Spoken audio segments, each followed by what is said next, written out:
Oh, Pearson gets into the 95 of Bolts. Here comes the caution. Flag is dropped here at Daytona, and away we go for the first time. Nicholas Morcel, Sean. Looks like most get through unscathed. Look at that, there's Reed Gibson. A big move at the inside line of Dom's, possibly a little bit of contact.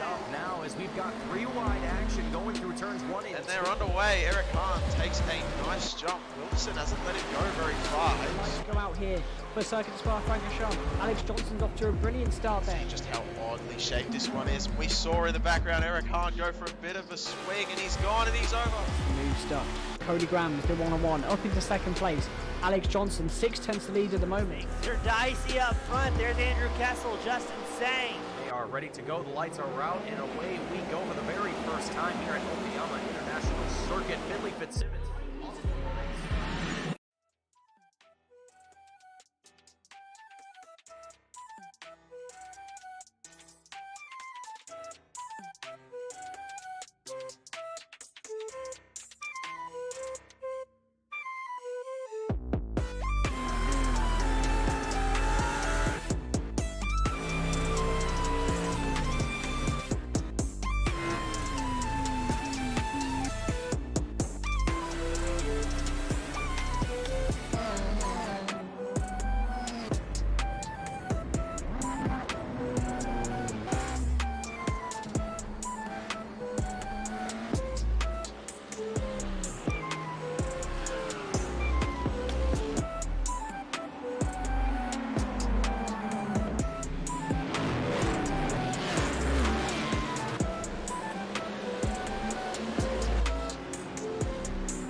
Good evening, race fans, and welcome to round number 6 of the Team Goon Squad Endurance Series here for the 2023 A portion of our season here with the TGS Endurance Series. My name is Mason Heimbaugh with Team Goon Squad, of course, bringing you the action here today, 1080p 60 frames a second, as we gear up for yet another 3 hours here at Okayama International Circuit.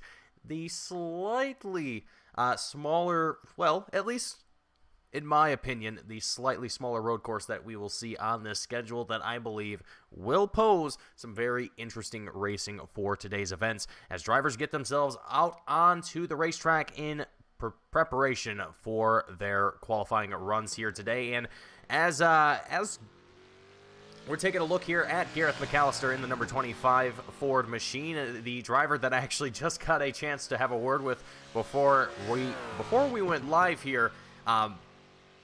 Great to have a good talk with my fellow commentator and fellow friend Gareth McAllister from Down Under here in the Ford GT, aka the Ford GT with Team Ford Red. So as we get geared up and drivers start to warm their tires up, let's talk a little bit about last week's race where we saw Alex Penn take home the win for the LMDh class.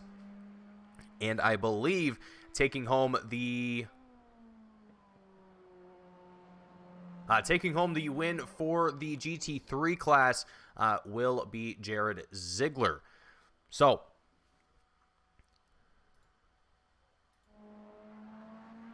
it looks like Alex Penn might have had a little bit of trouble there with the 24 Penn Sport machine, but Tyler Anderson, the number 98 machine, is also on a flying lap here, getting those tires warmed up on the LMDh, and going to see which drivers are going to put the first times down here in qualifying to see where they're going to end up here for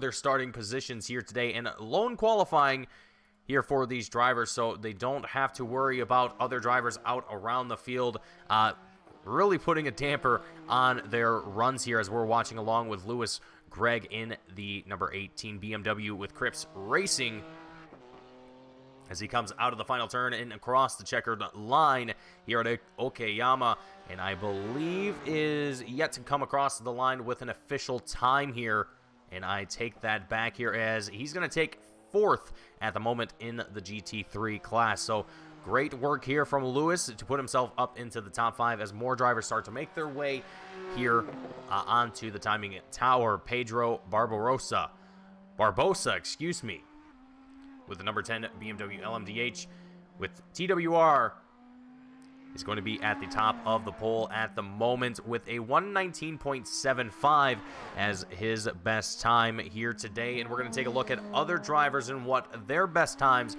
are looking like at the moment for qualifying. And again, this is going to play a crucial role in today's events. Even though that there is 3 hours of racing, having the advantage of clean air ahead of you is always going to play an advantage for any driver. So being able to start at the front row is going to play hugely into the potential success of your race here today. And TWR, Team TWR is looking to secure that pole and that front row position here today. And right now, their only competitor is Nick Terrell in the Pensport 81 machine with a 120.27 and a 2-second spread back behind them with Michael Fairchild in the Sim Party Racing Gold 22 machine. So a little bit of a spread that we have here for the LMDh class, but the GT3s are where things get a little bit different and have a little bit more implications for various drivers, as we have quite a few more GT3 drivers this time around as opposed to our LMDh class. So not exactly going to see massive battles here for the drivers in the LMDh class, but we will see plenty of action for the GT3 drivers, as again, here at Okayama, it is a relatively small circuit, but has a lot of great potential for action as we get through today's events. And at the moment, Graydon Wessinger is going to be at the top of the GT3 poll with Team Sim Party Racing in the number 7 Lamborghini with a 129.240 as he begins to make his way through the final few turns that we have here at Okayama.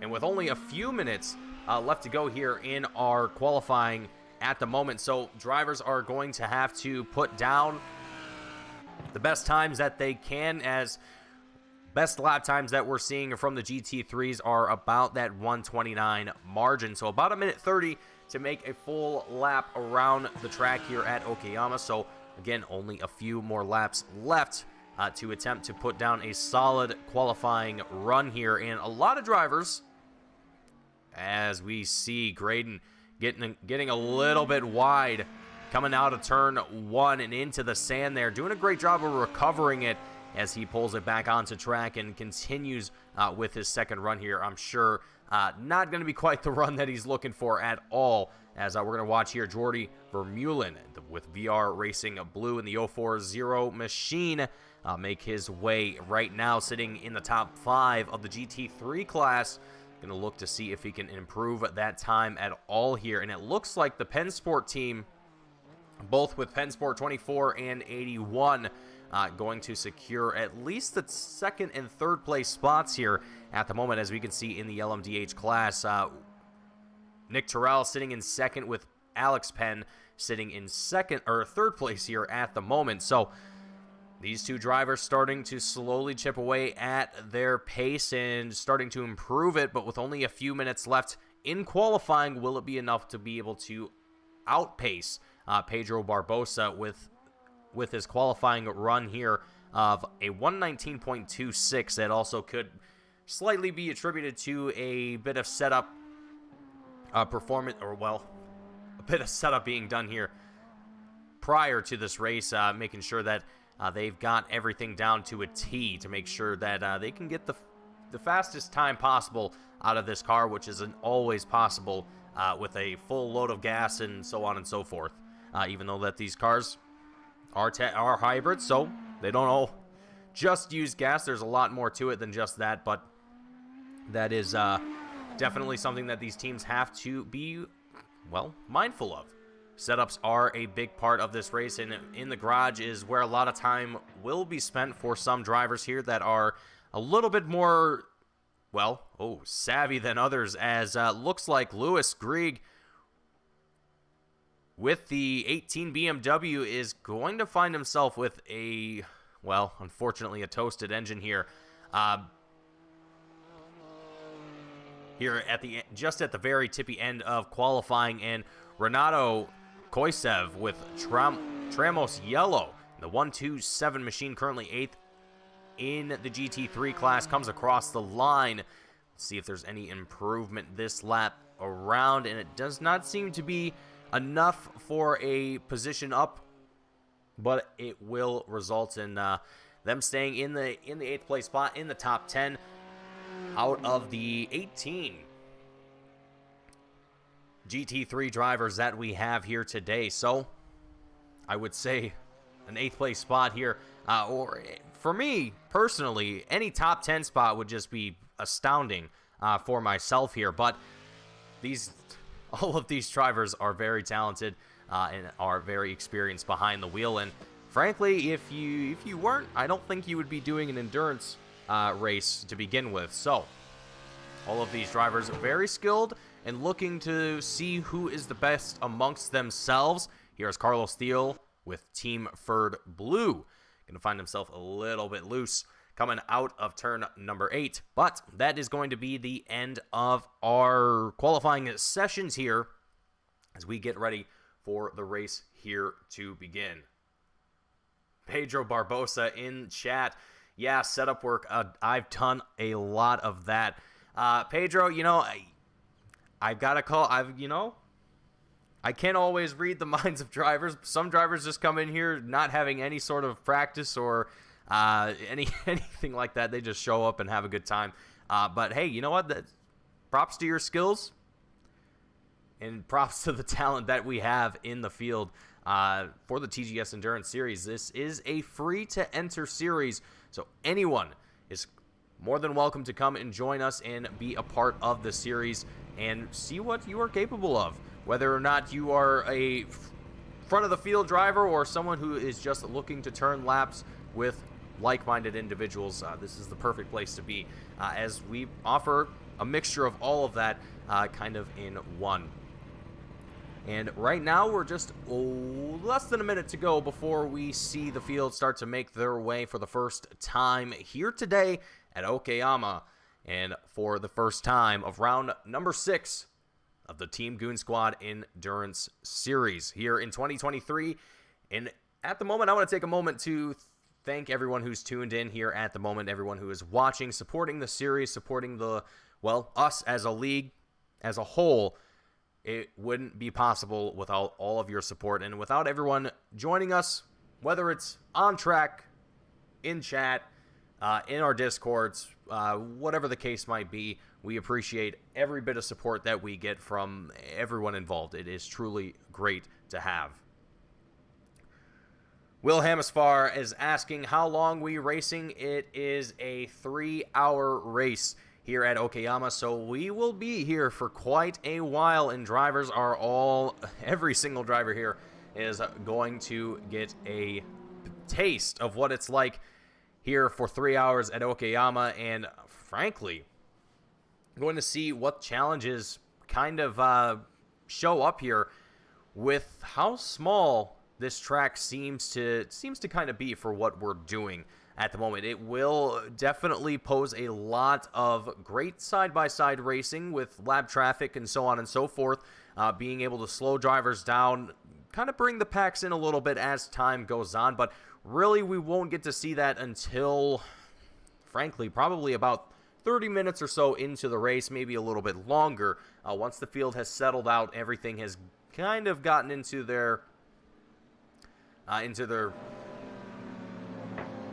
regular pace here, if you will.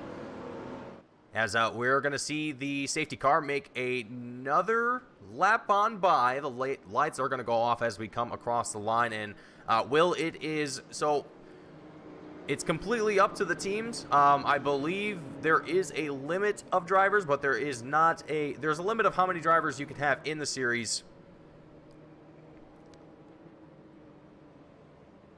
And Joseph Penn also saying we have the green flag is delayed to give the field space to to form up. But to answer your question, Will, you can race solo in this series, but you can also have teammates. I think it's, I don't think there actually is a maximum number of teammates. You can have as many as you'd like. It's just you'd all have to share the time with one another. But I think for the most part, a lot of these drivers in this series are running this series solo. So, as surprising as that might seem, I know it surprises myself to see how many drivers are running a 3-hour-long race by themselves, and I believe Nick Terrell and Alex Penn are one of those drivers among many in the LMDh class as well that are running this series by themselves, that are taking these races all 3 hours by themselves and doing a phenomenal job at it, to say the least. Yeah, Will, it is definitely something very, very cool that we like to do here, that we try and, you know, make it as inclusive as possible, and also make it not necessarily as I don't want to say difficult, but I guess difficult is a good word to use in this situation, because having to find the drivers, find the teammates to join you in the race, also getting teams to want to join the series, and so on and so forth. And if the races were any longer, then we'd have to figure out good times for everyone, because we try to make this series as globally acceptable as possible, so to speak.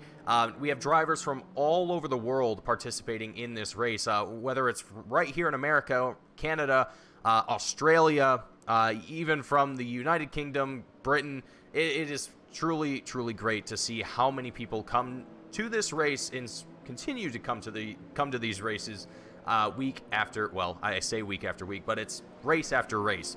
There is a little bit of time between each race. I think it's about 3 to 4 weeks, something along that margin.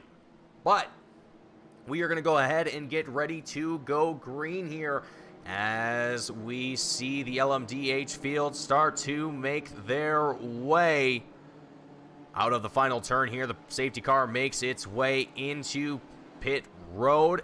Out of the final turn we go. Pedro Barbosa, Nick Terrell, both going to be side by side.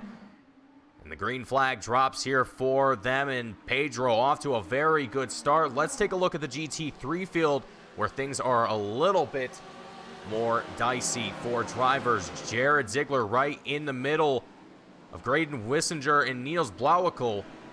Side-by-side action through turn 1. See if anyone's going to make it through the gravel here. So far, everyone doing a phenomenal job, staying relatively unscathed here.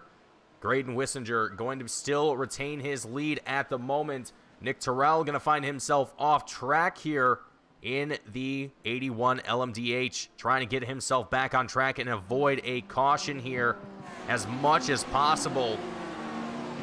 It looks like he will be successful in doing so, but now going to have a swarm of GT3 drivers all around him to make his life even more complicated. And we can actually get a look of that on board here with Nick Terrell. If we look at the bottom right-hand side of your screen, you will see the in-car camera view of Nick Terrell's 81 machine as he makes his way through the GT3 field, but we're going to continue to watch along with the action that's happening amongst the drivers in the GT3 class. We're watching with Marco Schmitz, the 27 driver with Traumos Pink at the moment, sitting in 6th place in the GT3 class. As we see a lot of single-file action throughout most of this field, and frankly, I'm not all that surprised by that here, as we're going to see Terrell make his way down into pit road there from the bottom of our screens. But at the moment, single file action, drivers trying to find their lines, get themselves settled out to where they need to be. And Alex Penn going to start to see as Michael Fairchild get on the rear end of that number 24 machine, getting relatively close here. And we're going to go ahead and ride on board here with Michael Fairchild with Team Sim Party Racing Gold, a fitting name. for these race cars, as they kind of remind me, if any of you are Jimmy Broadbent fans, they kind of remind me of Goldie, the Praga. I mean, not exactly, but they remind me a little bit of it. They kind of have an LMP, LMDh look to them. They look cool. That's pretty much the only thing I had to say about it. But either way, either how. Third place, Michael Fairchild sits in the LMDh class, and so far trying to reel in Alex Penn as much as he possibly can. But speaking of trying to reel in anybody here, Pedro Barbosa has just driven away from the rest of the field, from the rest of the pack. Nearly 4 seconds, a little over 4 seconds of a gap between himself and the rest of the field. At the moment, you can take a look at the intervals on the left-hand side of your screen. As we see a little bit of a battle start to form here for first place in the GT3 class. Jared Ziegler down on the inside with the 04 BMW with Team O2R Red. Gonna try and get up ahead of the number 7 Lamborghini with Sim Party Racing as they make their way through the S's here and making their way down to turn number 4. Jared Ziegler going to be up ahead at the moment. Now Brent Kingcott going to be on the inside with a 77 Audi. Moving up into second place here, Graydon Wessinger going to find himself falling down the pack to third at the moment. And that is the one thing, that drivers are really going to have to watch out for, as we got side-by-side action heading into turn number 5, the hairpin here at Okayama. Very easy to overshoot this turn and get into the sand there like we just saw Graydon just do. Definitely will come at the cost of a little, seeing just how close Niels Blauwickel was just now to the rear end of Jordi Vermeulen. And the 040 BMW, that was definitely going to be a close call here for both drivers. And I'm sure Niels was hoping that his brake pedal was working correctly during that situation, because any fault of that brake pedal would have ended in catastrophe. And it's not uncommon to see mechanical issues manifest in the sim racing world as well. As much as sim racers like to preach that it is the cheaper alternative, when things break, then things start to be less fun. But either way, we've got trouble here for the 19 of Donovan Johnston with Team Ferd Pink. Drops down to the bottom of the GT3 field as he gets himself back out on track here. Trying to regain some ground and make his way back up to Steven Shepard in the number 13 with S3 Motorsports. But it looks like we continue to see some battles forming around the track. We've got Norman King, Ines Bothma. I hope I'm saying that correctly. But the 227 machine with Traumos Orange currently fending off the number 11 of Norman King. And so far, not really seeing a whole lot of competition forming this early on in the race. And again, we're 6 minutes in. We're only 5 laps into this race here. It would be not exactly ideal to put yourself in a situation,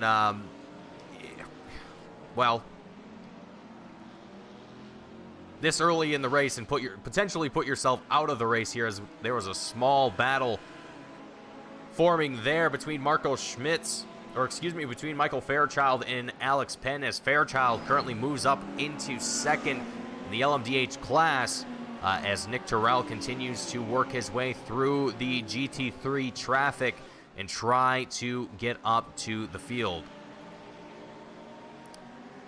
James, yes, it is only 5 LMDh drivers out on the field right now. I'm personally a little sad to see that, but some drivers potentially can't make it. I do know that it's also spring break that has just started here in the States.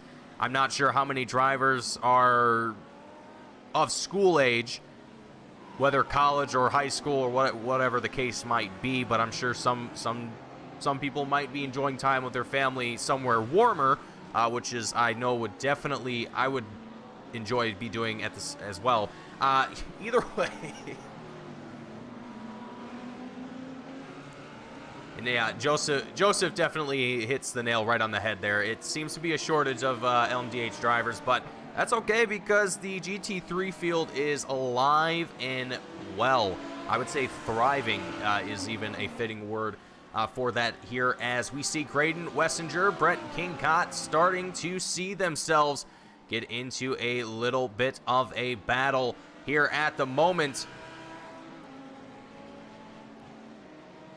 Brent Kingcott goes to the inside of the number 7 out Lamborghini. I almost said Audi. They're both 7s. The 77 of Brent Kingcott and the number 7 of Graydon Wessinger, and also Jordy Vermeulen looking to put himself into the mix of things, as we're going to take a look on board here with the 040 machine as he goes side by side here with Brent Kingcott, the number 77 machine. He's going to take it all the way to the hairpin.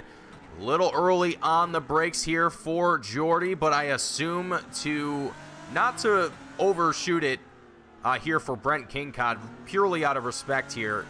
Well, and also that's the proper racing thing to do when you don't have the clear advantage there.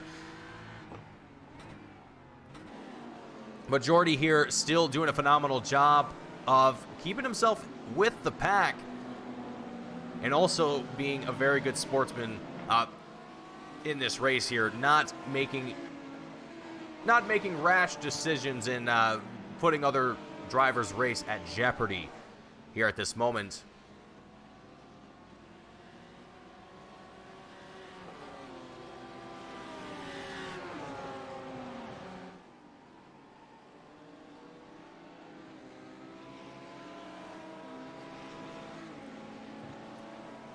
Joseph Penn saying that would be great. It seems a lot of regulars towards the pointy end of the LMDh field have been busy recently, as well as and may have elected to use their drop weeks at the 2 tightest tracks. And again, you know, that is a very, very good point to also mention here. This is one of the tightest tracks that we will see on the endurance schedule. I don't have the endurance schedule popped up here at the moment. I could definitely pull it up here real quick like. So the next circuit that we will be heading to will be Fuji, and that will be, again, another 3-hour race. After that, the Nürburgring, and after that, we head to Le Mans. So with that in mind, and looking at the distances or the lengths of all these tracks that I've just mentioned, Fuji you could probably say is similar. I would say similar. I'm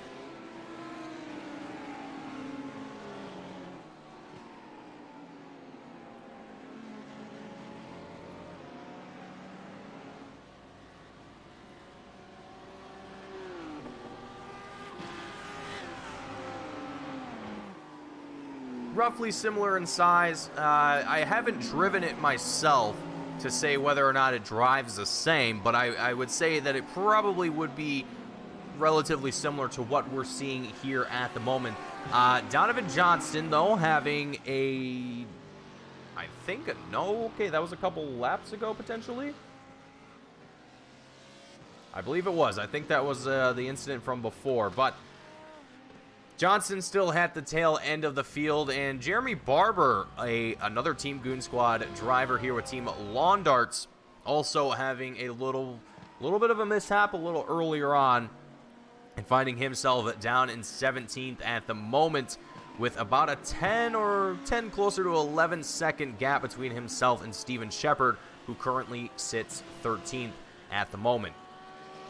But other than a few little off-track incidents here and there, for the most part, the majority of our field, actually, I would say all of our field, has done a fantastic job of keeping things green and clean here at Okayama, as we've got some action heading in to turn number 8, with Lewis Grieg on the inside, Renato Koisev with the 127 machine trying to fend off the orange and blue number 18 BMW. Lewis also flashing the headlights at the Tramos yellow machine. After that, definitely was a bit of a scuffle there between those two drivers, and I'm sure Lewis is going to be feeling a little red in the face after that one. And speaking of red in the face, the GT3 drivers all intermingled with the LMDh field now, as pretty much the 5 LMDh drivers have found themselves in their own little groove, their own little space. They're comfortable. They know where they want to be at the moment. Well, maybe not where they want to be, but they can at least get comfortable enough with where they're at before they have to make their way down into pit road, which we really haven't had a chance to talk much about pit road here, hardly at all, if I'm actually completely honest here. So again, I'm not experienced enough with the LMDh cars to be able to give you an accurate pit window for these cars. I'm sure one of our lovely members in the chat here would be able to tell us, aka Joseph.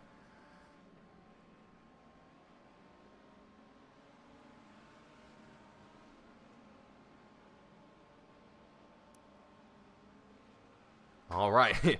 Joseph with some very detailed, well, not very detailed, but with a little bit of insight here into what we should expect going into the future of the Endurance Series, and giving us some information about Fuji, as well as the Nürburgring, as well as Le Mans. I myself look forward to Le Mans and what we potentially will get to see there at that track, as we start to see more action developing here in the GT3 field. A few drivers, you could almost say 3, but it looks like Brent Kingcott, or actually I think that's Jordy Vermeulen. It is Jordy. Going to be a little bit further ahead from this slight battle that we have here developing for 3rd in the GT3 class.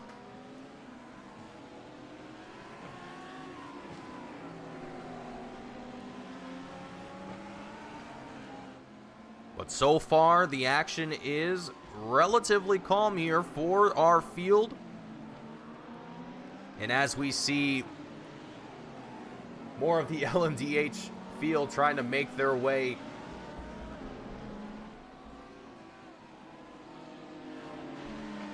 through the GT3s, excuse me, I've got way too much going on over here in the broadcast booth, folks, so I apologize if I end up not talking for a moment, because my brain is moving at probably as fast as these cars are right now, so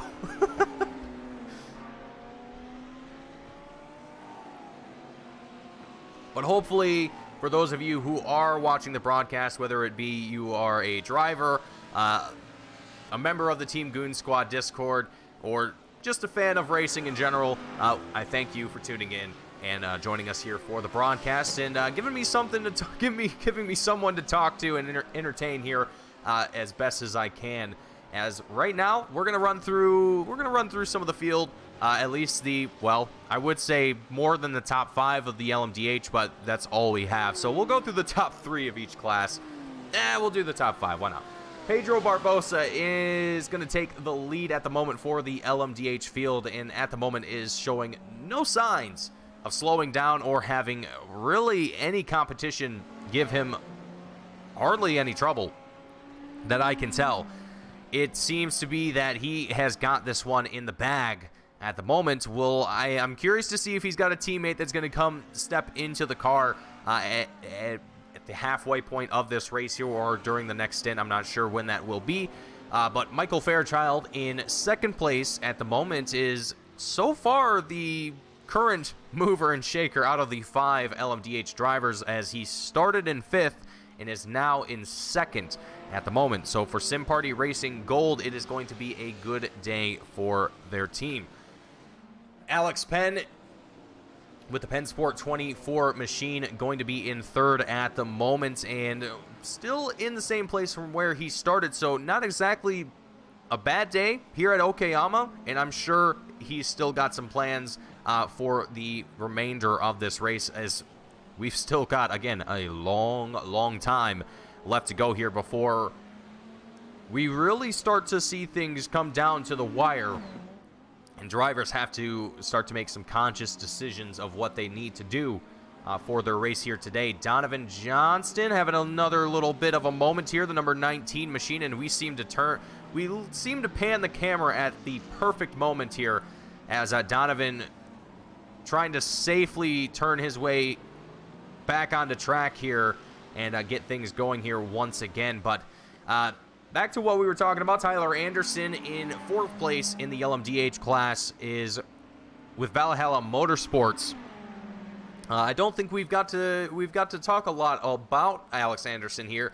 The number 98 driver currently finding himself about 17 seconds away from himself and the leader of Pedro Barbosa in the LMDh class. So he's got a little bit of room to work with between himself and any other drivers. Between himself and Nick Terrell, who's in 5th place at the moment, who's actually just now, well, I don't want to say just now, but who's just recently made his way back up into, I guess you could say, the top 5 overall. Yeah, that's actually accurate. So top 5 overall after being down so far in the GT3 field, finally managing to work his way back up, and I don't think it'll be too long before we see Nick back up and fighting for potentially 4th, 3rd. I want to say at least a top 3 spot for Nick Terrell and for teammate Alex Penn here as well. Both of these drivers, while competing in different cars, they, at the end of the day, are competing as a team, which is a truly great thing to see, as we've got Graydon Wessinger going to find himself a little bit bent out of shape here through turn number 8, having to recorrect the number 7 Lamborghini. And you know, I really got to respect here Graydon in that in the number 7, as primarily that the Lamborghinis are what I tend to drive in the GT3 class, and I don't know if it's just me, but I find that the longer I drive it, the worse the car feels. I don't know if, again, I don't know if it's just me or if it's just other factors that I'm not exactly familiar with yet to describe. Still a lot of things that I'm learning behind the wheel to be a better long-run driver and so on and so forth, but I can definitely say without a doubt that the Lamborghini can be a tricky car to get a good long-run pace out of, as we go side by side here with Nicholas Matcham with Serial Offenders, probably my favorite team name and team scheme that we have out on track. The Tony the Tiger on the side of that 68 Audi, it's just iconic. I mean, ooh, a little bit of a love tap in. No, we've got Nicholas Matcham almost collecting other drivers here as we make our way through turn 4. The Atwood curve, excuse me. Matcham almost colliding with 3 other drivers. We're going to go back to the very, very beginning of that incident and see just how this one unfolded. Bring things up, and there's the initial contact into the grass, and here it goes. Almost gets into the Team Ford Red of 25 of Gareth McAllister. Gets into the wall, slides back across track, and has mere seconds before almost collecting into them once again. And that is going to bring the 68 Audi to a very, very unfortunate stop there in the gravel and having to get corrected back on track here. And I'm sure going to have quite a bit of damage to that number 68 machine. I'm not sure if he's going to make his way down into pit road. We're actually finding him. He's not. He's going to keep on racing with that bit of damage that he has. And frankly, I am very surprised that he's going to. I can't imagine that front right is going to be. It's not in good condition. to say the least, to say the very, very least. It's not in good condition. I'm sure it doesn't feel right in the car right now, but we'll leave it at that. I'm not sure what his plan is, or if he's going to try and take it a few more laps around before he officially comes down into pit road. But Tyler Anderson, speaking of pit road, making his way down into the pits himself. Not exactly certain what for the number 98 machine. It looks like a drive-through penalty being served here for Tyler Anderson. I don't exactly have any confirmation or word on what the drive-through penalty is for exactly, but what I can say is that Joseph Penn, if I'm not mistaken, is acting as live race control here today. So Joseph Penn, the brother of Alex Penn, who's on track at the moment, has been a massive, massive help to Team Goon Squad and the Endurance Series, being offering his time and dedicating it to the Endurance Series and acting as race control and overseeing things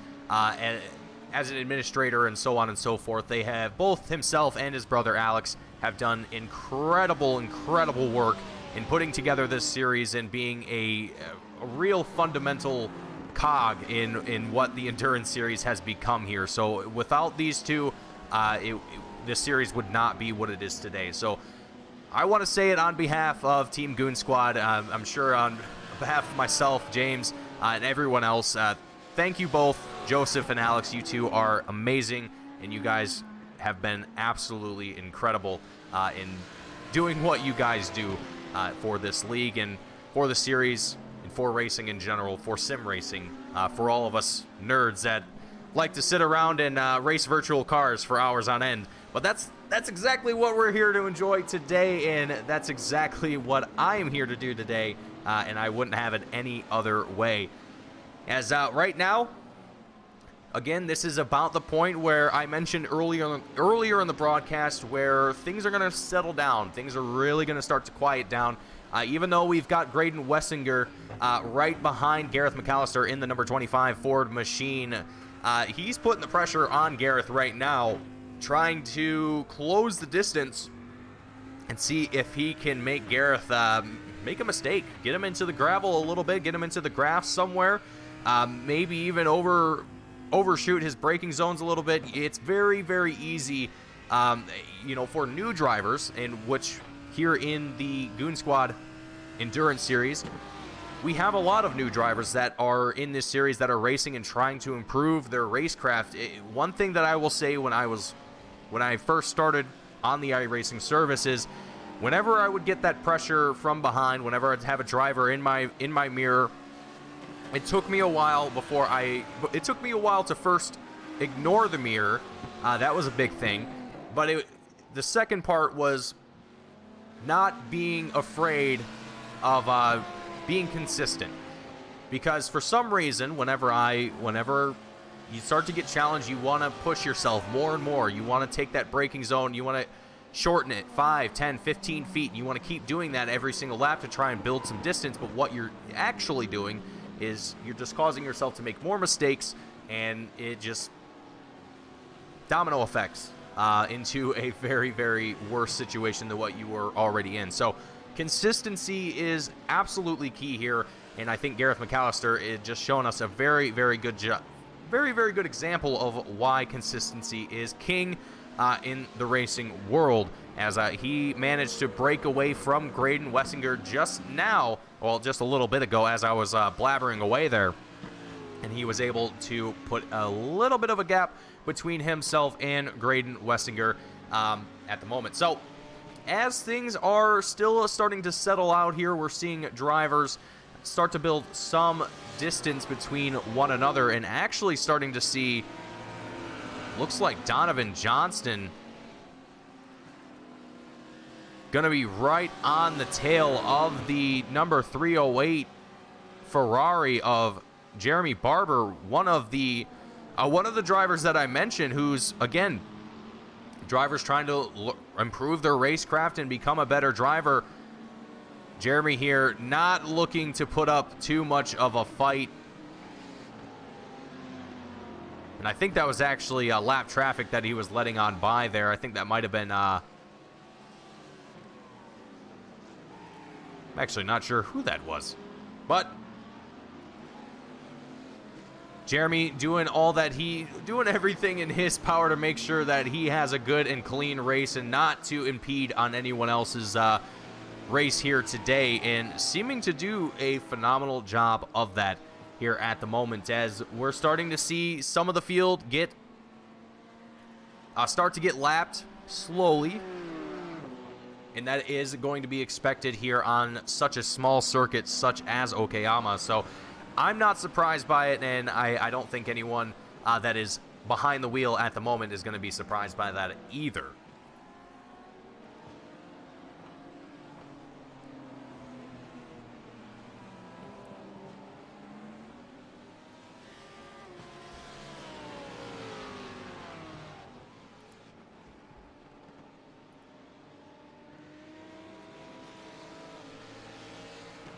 So while we're watching along with various portions of the field at the moment, you're also taking a look on board with Norman King in the number 11 Porsche as he works his way around the field in 11th place at the moment as well in the GT3 class. So we're just getting a couple different perspectives around the track and just seeing what things are like here at Okayama for our drivers here today. And while we do that, while we're just kind of taking a look and enjoying the sights and sounds here that we have here at Okayama, I want to take this moment to once again thank each and every single one of you who's tuned in here today and who's enjoying the action.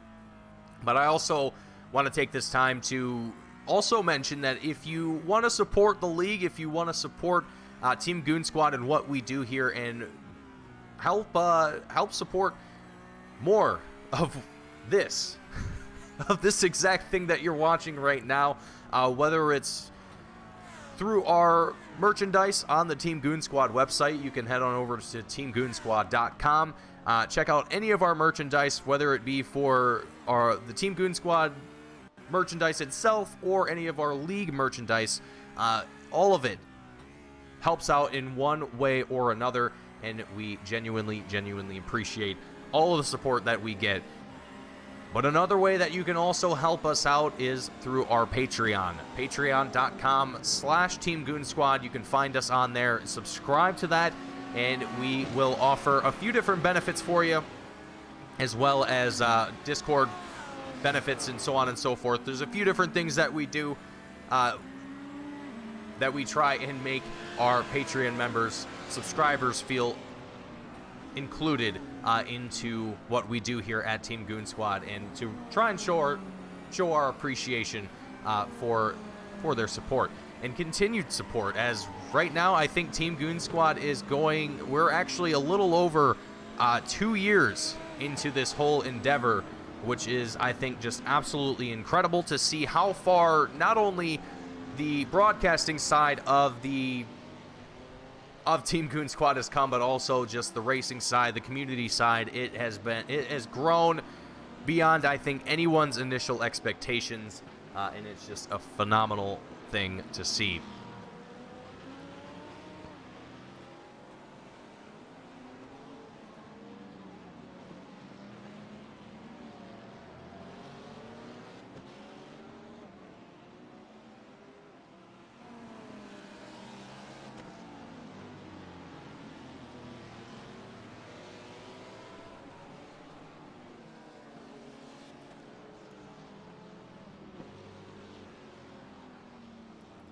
So the field has pretty much got themselves to the point where they are going to have at least a second between themselves and the next driver ahead of them. And not a whole lot of battles are going to be forming at this point in the race unless we see a major incident happen on track, which, given the distance that we have, it's pretty much going to be a lone car incident at that. Which, speaking of which, we haven't really seen a whole lot of in quite some time. The last real incident that we had was oh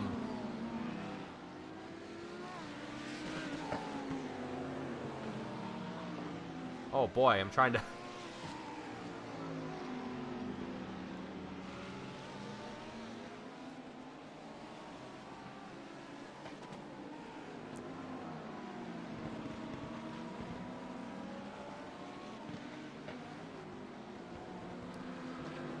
Well, as my brain eludes me, we start to see some more action developing here on track with Gareth McAllister and Graydon Wessinger battling for 7th at the moment, 12th overall. But these two drivers have seen a little bit of action between one another already a few laps prior, but now Gareth is starting to reel in that number 7 Lamborghini, and as I would imagine, we're getting close to that pit window. I would have to say probably another, well, it might be right on the dot, right on an hour mark. Look at how red hot the brakes are getting there on the number 25 of Gareth McAllister's Ford. That, you know, that's the one little subtle detail that I think every time that I see it in iRacing, it just makes me smile.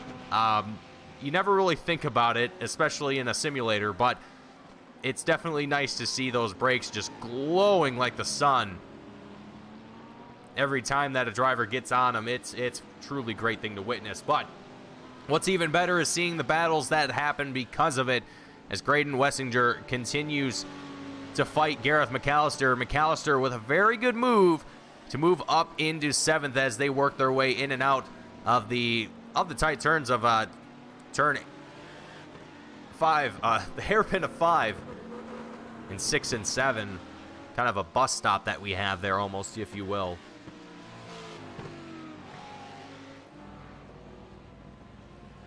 Nicholas Matcham, Jeremy Barber, they are coming down the straightaway side by side. Matcham going to be on the inside with Team Serial Offenders. And around Jeremy Barber he goes. As right now, Matcham is going to be still on slightly newer tires. Well, I say slightly newer, but he's going to be on newer tires than the rest of the field at the moment. They're a little worn, about 6 laps or so. 6 or 7 laps at the moment. But he is trying to work his way through the field, or trying to catch back up to the rest of the field and also get back onto the lead lap. As Steven Shepard here, the 13 BMW, going to find himself, oh boy, the Atwood curve of turn number 4. It is definitely one that you should not underestimate at any given point during the race. I can't tell you how many times I've taken this turn and spun myself out because you just get too confident going into it. I'm not sure if it's track temperatures. I'm not sure if it's tire wear. It could be a combination of the two. But ultimately, over time, that you start to lose grip in that turn, and it just does not handle speed. You cannot take it the same speed as you normally would. You have to kind of ease into it more and more as the race progresses on.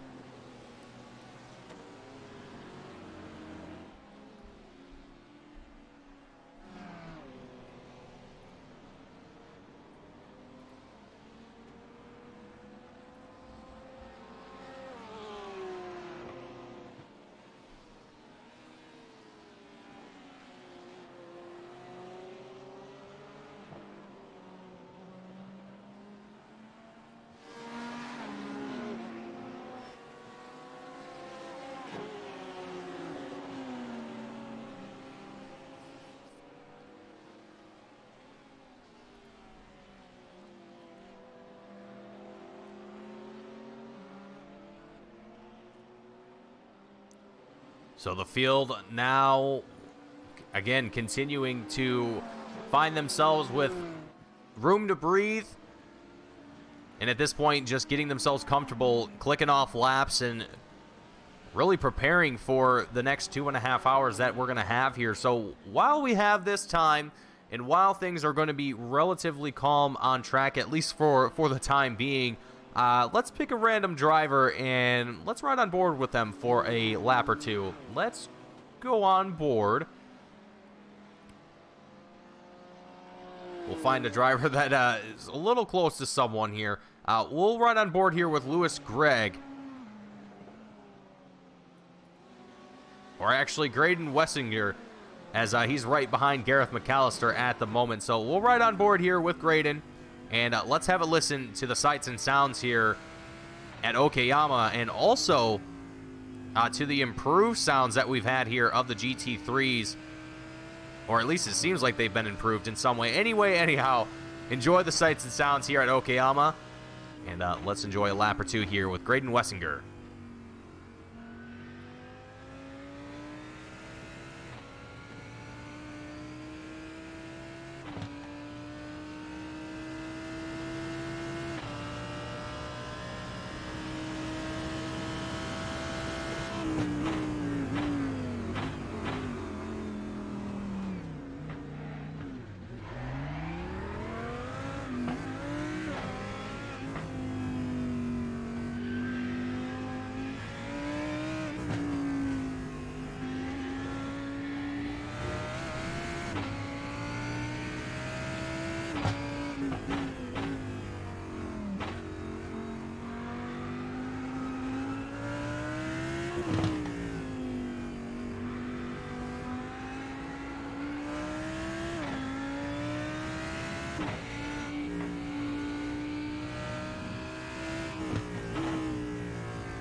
And that was a ride on board.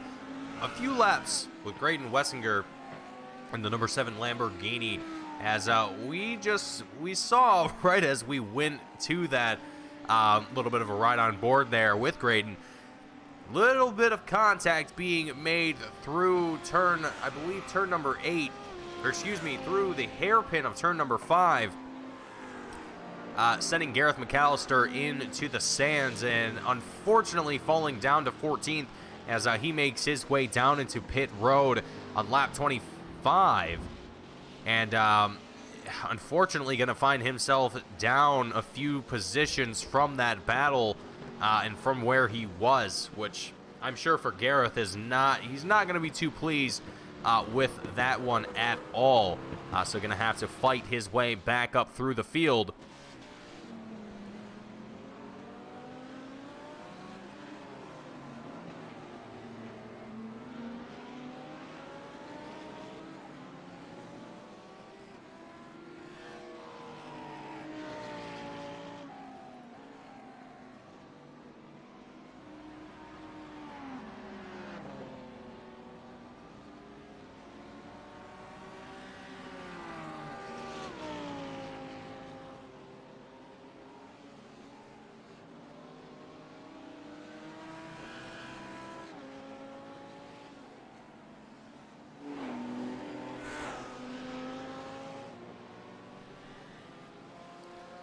Alright, so while we've got some time here, while things are relatively quiet here,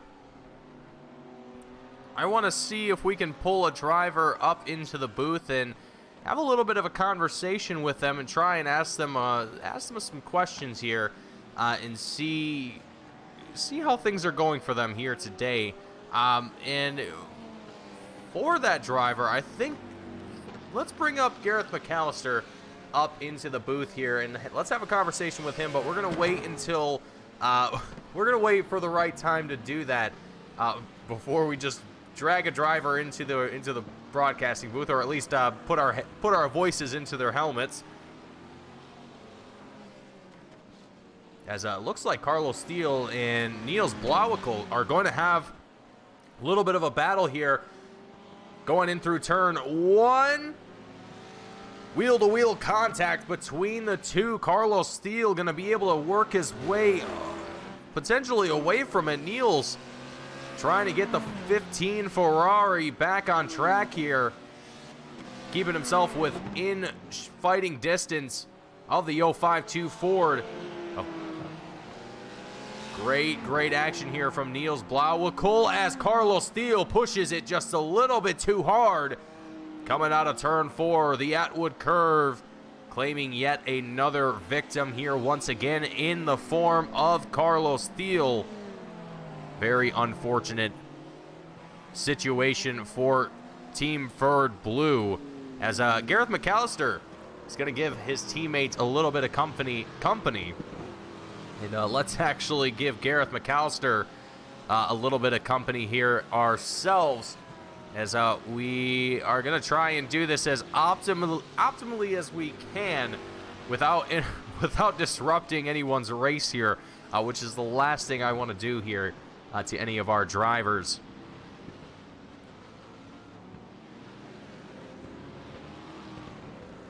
And Gareth McAllister, James E saying it best here. Yeah, James, I think you're right. Team Ford is having all kinds of bad luck here today, and it is not looking good for them. But Gareth McAllister, let's go ahead and bring him up into the booth here for a moment. Gareth, how are things down in the 25 machine, and how is your race going so far, man?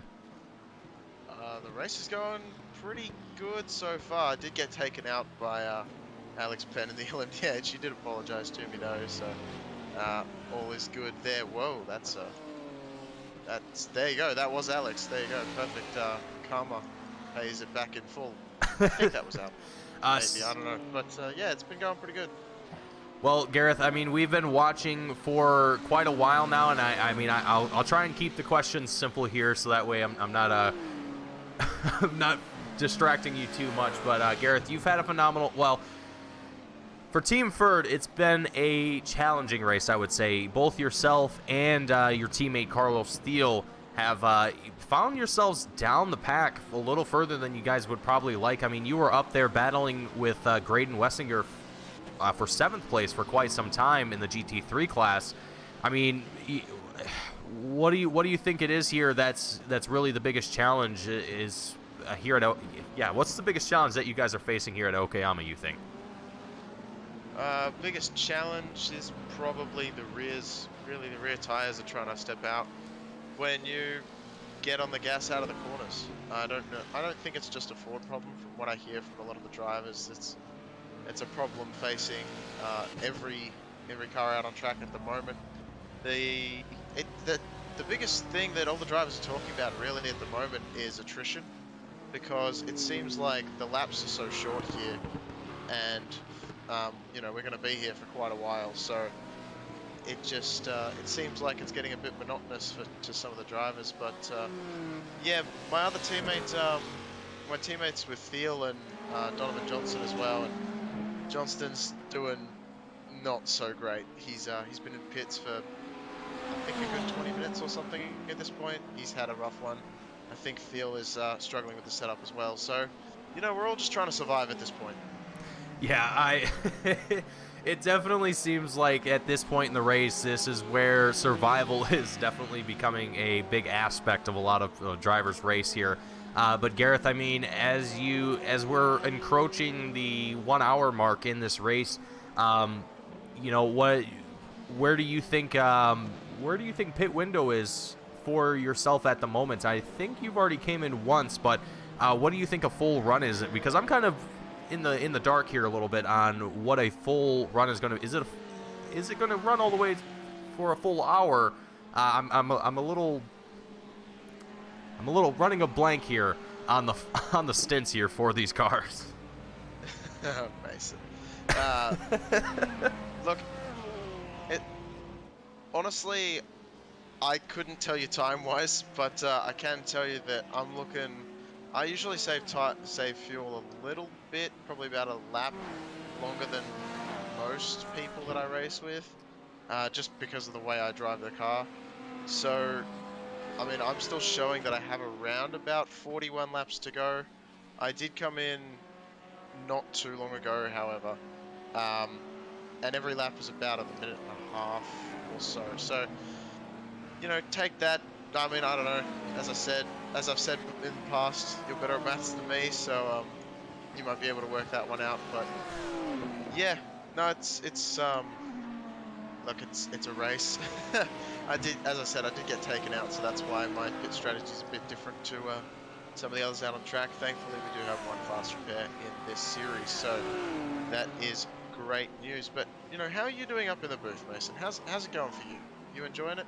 Well, Gareth, I'm having a blast. I think hopefully everyone watching the broadcast is having a blast themselves. Frankly, Gareth, I mean, I kind of just want to be in the car myself at this point.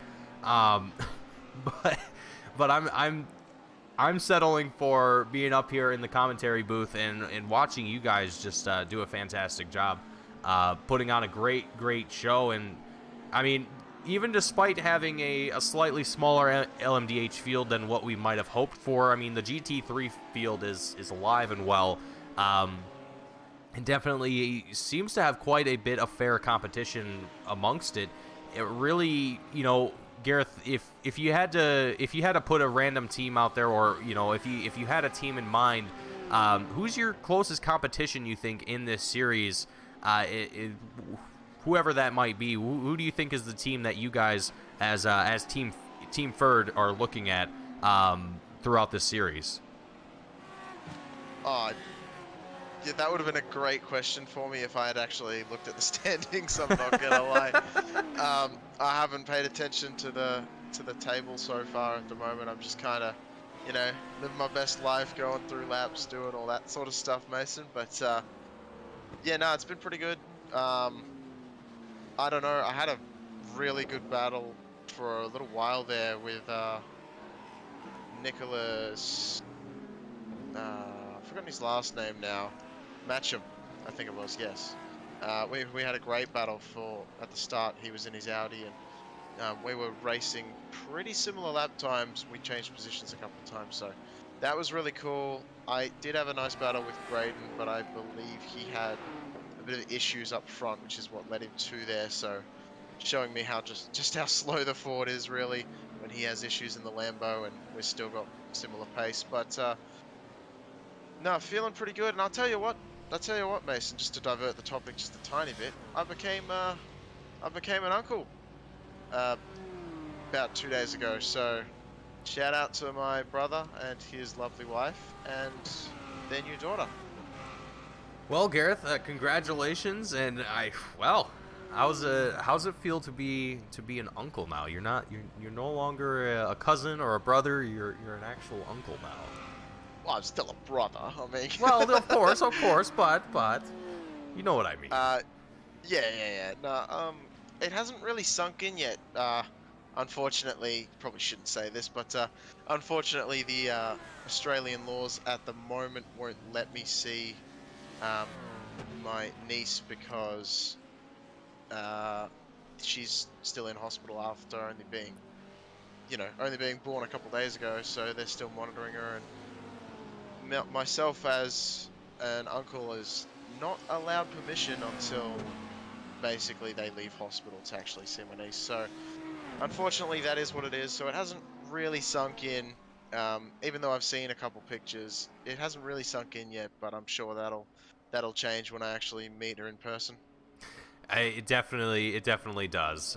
You know, I know it's not quite the same, you know, as meeting your own kid, but it's definitely nice to be able to meet, you know, we're a long way away from that, mate. Yeah, well, you know, meeting a new member of the family is always a nice feeling, and it's always really, it's interesting. It's a very cool experience, to say the least. But Gareth, I have one more question that I want to ask you before I let you go and get back to racing here. I'm sure we'll probably get a chance to talk again before the race is over, but I mean, what has been your thoughts? What's been your opinion on the series overall? And what do you kind of hope to see going forward into future seasons of the Endurance Series? I'm actually loving this series. I love any chance I get to race the Ford. I know it's a bit of a joke of a car at this point, and it's the oldest GT3 by a long way, scanned in like 2011, so it's a very, very old one, but I will say that I absolutely love running it, and because I'm crazy. And the TGS Endurance Series is just a whole heap of fun. Very, very much enjoying myself. I know a lot of the people that drive on track as well, so it's great to see faces that I'm so familiar with as well. But definitely, if you're interested in endurance racing, come on down and get yourself involved. Maybe fill out our LMDh field a little bit more, because I think we're slightly under LMDh what we had at the start of the field, so it'd be nice to see that filled up a bit more. It's just an intimidating car to drive. Oh, absolutely. I don't doubt that for a second. I race it in officials a little bit, and it can be a challenge, as I almost spin. But yeah, so but still, I mean, even if you want to just fill out more GT3s, I'm cool with that as well. Join us. It's great fun, and everyone has a ball until you get taken out by an Alex Penn who decides to send it a little bit too hard. I'm kidding. I'm kidding, Alex, if you're watching this back after the race. I know you've already apologized and said I should watch the replay, and of course I haven't, so I'll check that out later. But yeah, I think it was just going through lines ahead and just doesn't work, to be honest. I think that's what it was. It was definitely a very tricky situation that the three of you were in. But Gareth, I don't want to hold you up anymore. You've definitely given me enough of your time here, and I can tell that you're in hyper focus mode right now. So I want to let you get back to your racing and keep doing what you're doing. You're already up into 10th place at the moment, so hopefully we get to see you work your way up even further and secure more points for yourself and Team Ferd Red. But Gareth, buddy, great to have you in the booth. It's great talking to you again, as always, whether it's in the VRL Cup Series on Monday nights or right here in the Endurance Series. It's always a great time, bud. Oh yeah, shout out to all the different series that we run, and shout out to Team Goon Squad as well. I'm actually wearing a Team Goon Squad shirt at the moment. I should mention that it's got my name on the back and everything. It's absolutely awesome. But yeah, there's also a merch store, so check that out as well. Not trying to plug or anything, but I really am. So yeah, it's been great talking, and attrition is really going to be key. My pit cycle is off from everyone at the moment, and we'll have to see how it shakes out at the end of the race. Absolutely. Well, Gareth, I look forward to seeing where you end up at the end of it, and I hopefully plan on get to talking to you again before the end of the race, but if not, I'm sure we'll talk afterwards. Yeah, sounds good, Mason. Catch you later on. All right, have a good one. Alrighty, folks, so that was Gareth McAllister joining us up in the booth for a little bit, getting to talk with us and just kind of talking a little bit about his race and about the series and so on and so forth.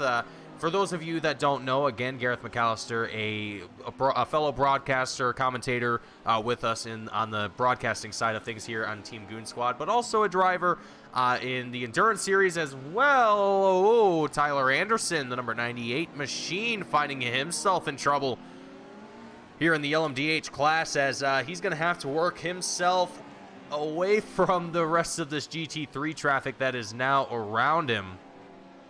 One thing that I do,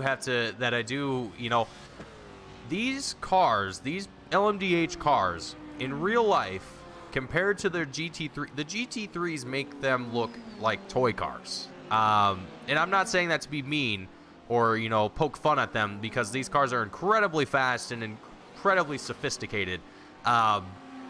It's astonishing how small they are and how much power that they have beneath them. It's incredible. Absolutely incredible.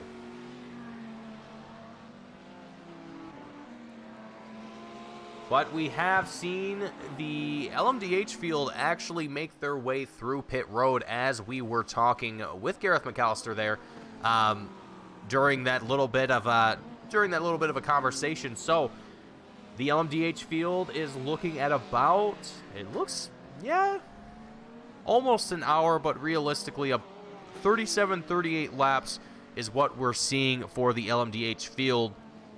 And then for the GT3s, we still have yet to see any of the drivers make their way in and out of pit road. It looks like we have Brent Kingcott here with Team KFM, the Live RC Racing Team Red. The 77 Audi going to make his way out of pit road here for the first time on lap 37 here for the GT3. So, excuse me if I do say laps that are a lot sooner or earlier as compared to what's shown on screen. The current lap that is on screen, whoa, Nick Terrell, the 81, goes way off here into turn 4. We got to go back and look at this one. Oh, in contact with the Team Ferd Blue. It just continues to get worse here for Carlos Thiel. And he brings it to a stop. He's like, you know what? I am done. I am done. I think that might just be the end here for Carlos Thiel's race, as he's brought it down into the pits with the tow truck. So I don't know if Carlos is going to be working his way back out onto track here. And it looks like we've already had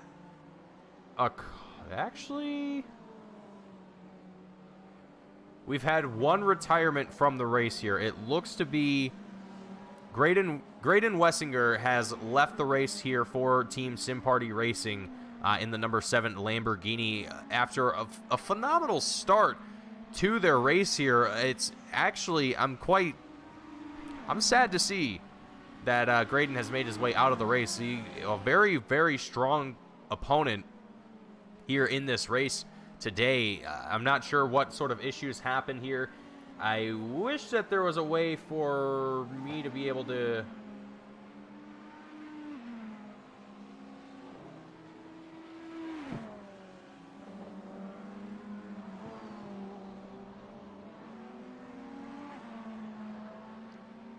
well, I'm not seeing anything immediately in timing and scoring showing me that Graydon had any major hiccups here in the race, so I'm not sure if there was trouble here.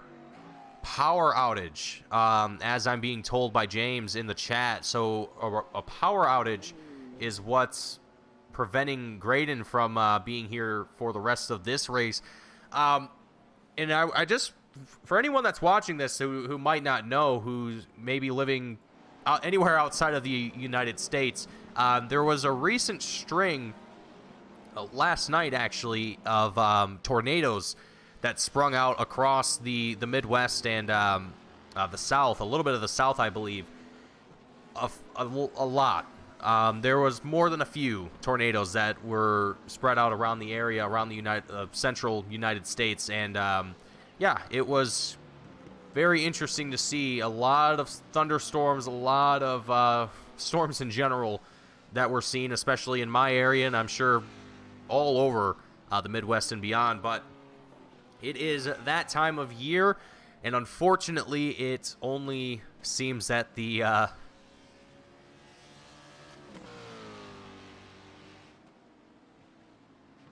Tornado Alley, there we go, that's the word I was looking for. Tornado Alley only seems to get bigger as the years go on, and as global warming and things take effect on the planet's atmosphere, and unfortunately have a dramatic effect on our climate, so on and so forth. So it is definitely a very interesting time to live as we start to see more and more dramatic shifts in our climate. So hopefully to everyone that is in those regions, in those areas, is okay, is hopefully unaffected, and has somewhere to stay tonight, to say the least. And for anyone that has been affected by that, I do, my heart goes out to anyone that has been affected by that, because it is truly a terrible thing to have your entire life be torn apart by something that is completely out of anyone's control. It's a very unfortunate thing to have happen. But that is enough sob sadness talk. We are here for racing, and hopefully everyone here watching the broadcast is still enjoying the action that we have going on around track here at the moment as things continue on. If we start to see Jared Ziegler, the 04 machine, make his way down into pit road to start his pit stop here today. Jared Ziegler, the 02R red 04 machine, going to make his way in for the first time here this race, and also going to be the first one. Actually, I was going to say the first one amongst the top three, but it was actually Brent Kingcott that is the first driver to be in the pits amongst the top three. Lewis Gregg and now Darren Rutherford, the leader of the GT3 class, have now need to come down into pit road next. But after that, it looks like the majority of our GT3 field has made their way through pit road. It looks like Jeremy Barber with Team Lawn Darts is also expected to make his way into pits here before too long. But at the moment, it seems like everyone has made a full pit stop here, and we can actually take a look at that here on the bottom right-hand side of your screen. You can see where drivers have made their pit stops here. Nick Terrell has made 2 stops already this race, so that's why there's a little bit of a discrepancy there on his pit strategy. We can actually switch this up here a little bit, make it a little bit more sensible for those of you at home. But right now, Barbosa, again, 37 to 38 laps is what we're seeing for the LMDh field for the GT3s. It's going to be anywhere between, it looks to be about 37 to 41 laps. Maybe a little bit more, maybe a little bit less. But from what I can tell, that seems to be about the general consensus amongst the field, with the exceptions here of Darren Rutherford as well as Lewis Gregg, as they continue their runs, going to stay out as long as they can here. And I'm curious to see when Lewis as well as Darren are going to make their way down into the pits. I can't imagine that they have much fuel left. Let's actually see if we can. Let's see if our we have a driver in the waiting room, as I've been informed by James. Thank you, James. I will actually, we can do that probably right now. Jordy Vermeulen going to be up in the booth at the moment as Jordy has stepped out of the race car for his team and is now going to be up in the booth here in just a second. Jordy, welcome to the booth, and man, it has been a phenomenal race here today. I gotta say, wasn't exactly expecting to see, you know, such a vast difference between the attendance of our LMDh and our GT3 field, but for yourself and for your team, great to see all 18 drivers here for the GT3 field and having as much competition out there as we are. But for yourself, you definitely have had a relatively decent night here. What's sort of your hope for yourself and the team as we start to approach almost the halfway point in this race here today? Well, basically just keep on going the way we're doing right now. See the opening hour that we had coming from P7 on the grid to second by the time we pitted was very good. Is this the one thing we're running into? But I think every GT at this moment is running into tire trouble, because the twisty nature of the track. It's so demanding on the tires. I think we pitted earlier than we expected to, because I think I had about 9 laps of fuel left, but the left tires were 23 and 20%. So the amount of tire wear we're getting here with the track temperature, it's just incredible. Yeah, just really nothing we can do on that other than just keeping on going at the moment and seeing where we end up in about 3 hours or 2 hours time.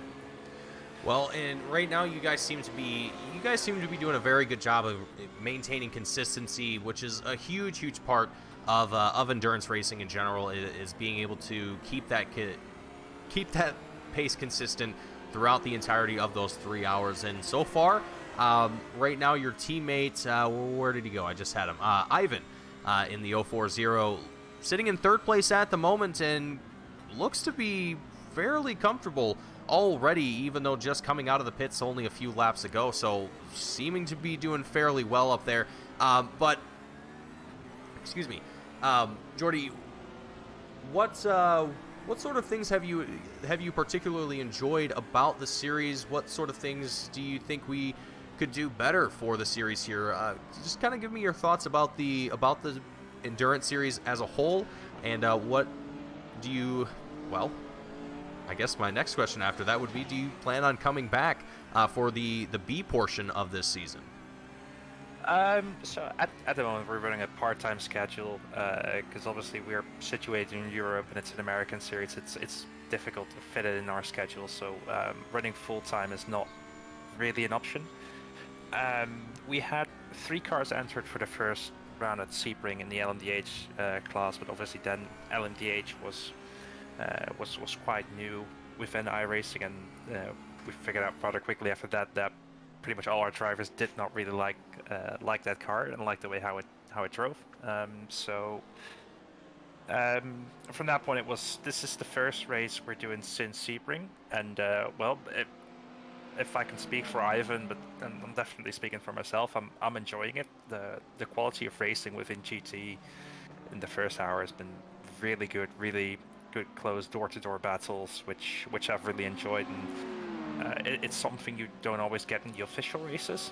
So to have a community in which we can have this kind of racing without people getting angry at each other and that sort of stuff, it's really good. I've been enjoying it so far, and we will definitely be looking to do some select rounds. I've seen that Le Mans and Nürburgring Nordschleife is on the calendar, so we'll try to be there for those rounds certainly. And for the B portion, we'll have to see, what rounds we could be able to do. But we're definitely looking to come back after this one. Well, definitely no pressure, but if you guys want to come back and make an appearance, you are always more than welcome to. It's great to see all the different teams, all the drivers from all over the world coming to be a part of the series and race with us every Saturday that we have these. So I want to thank you for joining us here tonight or today, whatever time of day it happens to be for you at the moment. But oh boy, my words are fleeting from me as I speak. But Jordy, it's been a great race so far. I mean, I didn't get a chance to see you guys race last week. Or last race at, where was it again? We were at Virginia. Okay, yeah, so last race was at Virginia International, and I think you mentioned that the last race that you attended was at Sebring, so I don't think you were there at Virginia. No, so I was we weren't there indeed, sadly. Okay. It's a cool track, Virginia, so... Well, I was going to ask you how your race went there, but since you weren't at that race, I will ask you one final question before I let you go here, and kind of get back to talking with your team here and making sure that things are going well. I mean, frankly, with how things are going at the moment, for yourself, well, not for yourself since you're up here talking to me, but for your teammate, things are looking relatively calm, relatively steady. What is the next race that you guys plan to attend after this one? I know you mentioned Nürburgring and Le Mans, was it? Yeah, if we're looking at the schedule, I'd be inclined to say we might look into doing the 5-hour race at the Nürburgring. But Le Mans is, yeah, we love Le Mans. We did a VRS GT endurance race there a couple of weeks back, and actually took the win with our team. So yeah, it's a track we like, and whenever we get the chance to run it, we tend to run it. So.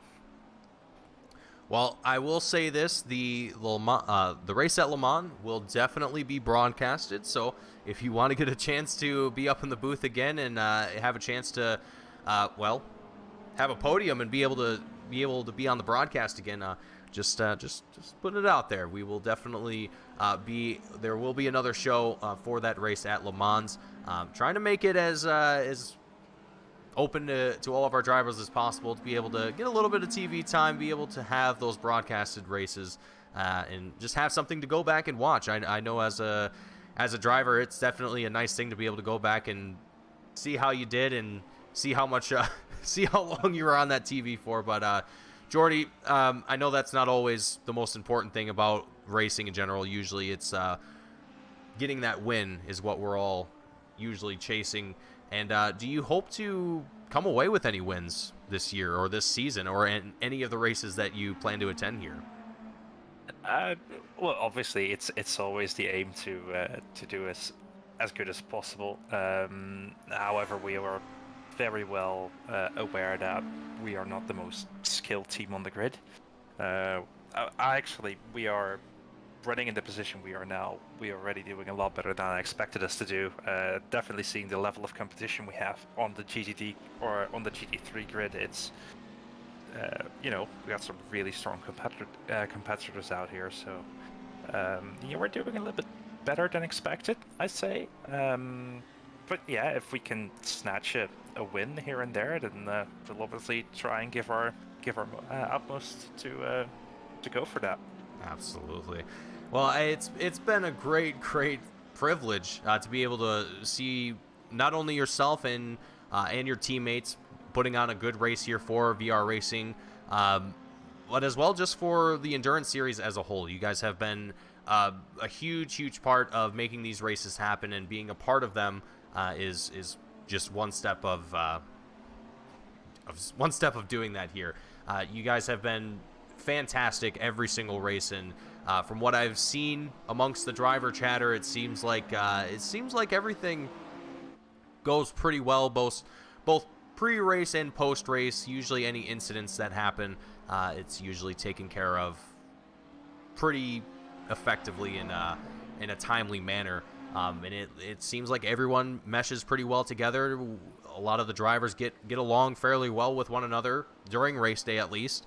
And I mean, speaking for yourself and for your teammates, I mean, what's been your experience like with other drivers on the track? I mean, have you really seen any issues with any other drivers, or has it been a fairly, I guess the word I would be looking for is a welcoming sort of environment for any new drivers that are looking to come into the series? Would you say this is a place that a driver with little to no experience would be welcome to come into and not be, I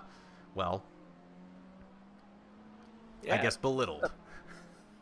Yes, this is a great series for both seasoned drivers and for basically rookies. It's super friendly. Everyone I've talked to in chat, inclusive Joseph and Alex Penn, they're super friendly, always willing to help out. So yeah, it's the experience we've had so far here with the Goon Squad series is amazing, and I definitely recommend, if anyone's watching and thinking about joining, do join, because the racing's good, it's super friendly, and with because it's an open to everyone series, you'll always have someone to race with, no matter how quick or slow you are. So yeah, that's all I can say. Well, Jordy, I want to thank you for the kind words, and thank you for joining me up here in the booth. And before I let you go, is there anyone watching the broadcast, anyone in particular that you want to shout out and thank before you head out tonight? Anyone that's been a huge part of your sim racing career or supporting you as a driver? The floor is yours. Who would you like to thank out there? Well, I'm going to be very wholesome here and say a big thank you to Ivan, who's in the car now. He's been with us for about 1.5 years right now, and he has been yeah, really grown from being our bronze rated driver to call it like that to yeah, to someone who really is on the pace and we can always rely on. So big shout out to him, and yeah, he's doing a good job right now. Hope I don't jinx it with this, but yeah, big shout out to him. Absolutely. Well, Jordy, I want to thank you for joining me up here in the booth once again. And hopefully I get to talk to you again before the race is over. Perhaps we'll be able to do that before too long here. It's still a long race left to go here, so I'm sure I'll get another round in before we end things out here. But Jordy, thank you for your time, and I hope to see you back out on track, and hopefully you get to see continue on your podium run here that Ivan is currently on. Yeah, thanks for having me, Mason. And I'll definitely be back. All right, Jordy, I look forward to it, and you have yourself a good race. Thank you. Absolutely. Alrighty, folks, so that was Jordy Vermeulen making his way out of the booth here, joining us for just a little bit of a conversation here mid-broadcast, just talking a little bit about the team. His teammate, Ivan Chambers, in the 040 machine right now. A little bit of a newcomer, as I understand, with VR Racing, but has definitely seemed to worked his way up the ranks and is now driving for the team and currently holding a podium position as well for the GT3 class is concerned at the moment. So Ivan doing a phenomenal job here as Marco Schmitz with Traumos Pink trying to work his way back up to the tail end of the 040 machine, trying to reel down the time here in the distance between himself and Ivan as he gets a few good laps here. But as we are just a little over an hour into the race here, 58 laps in total for the LMDh field, about 51, working on 52 here for the GT3s.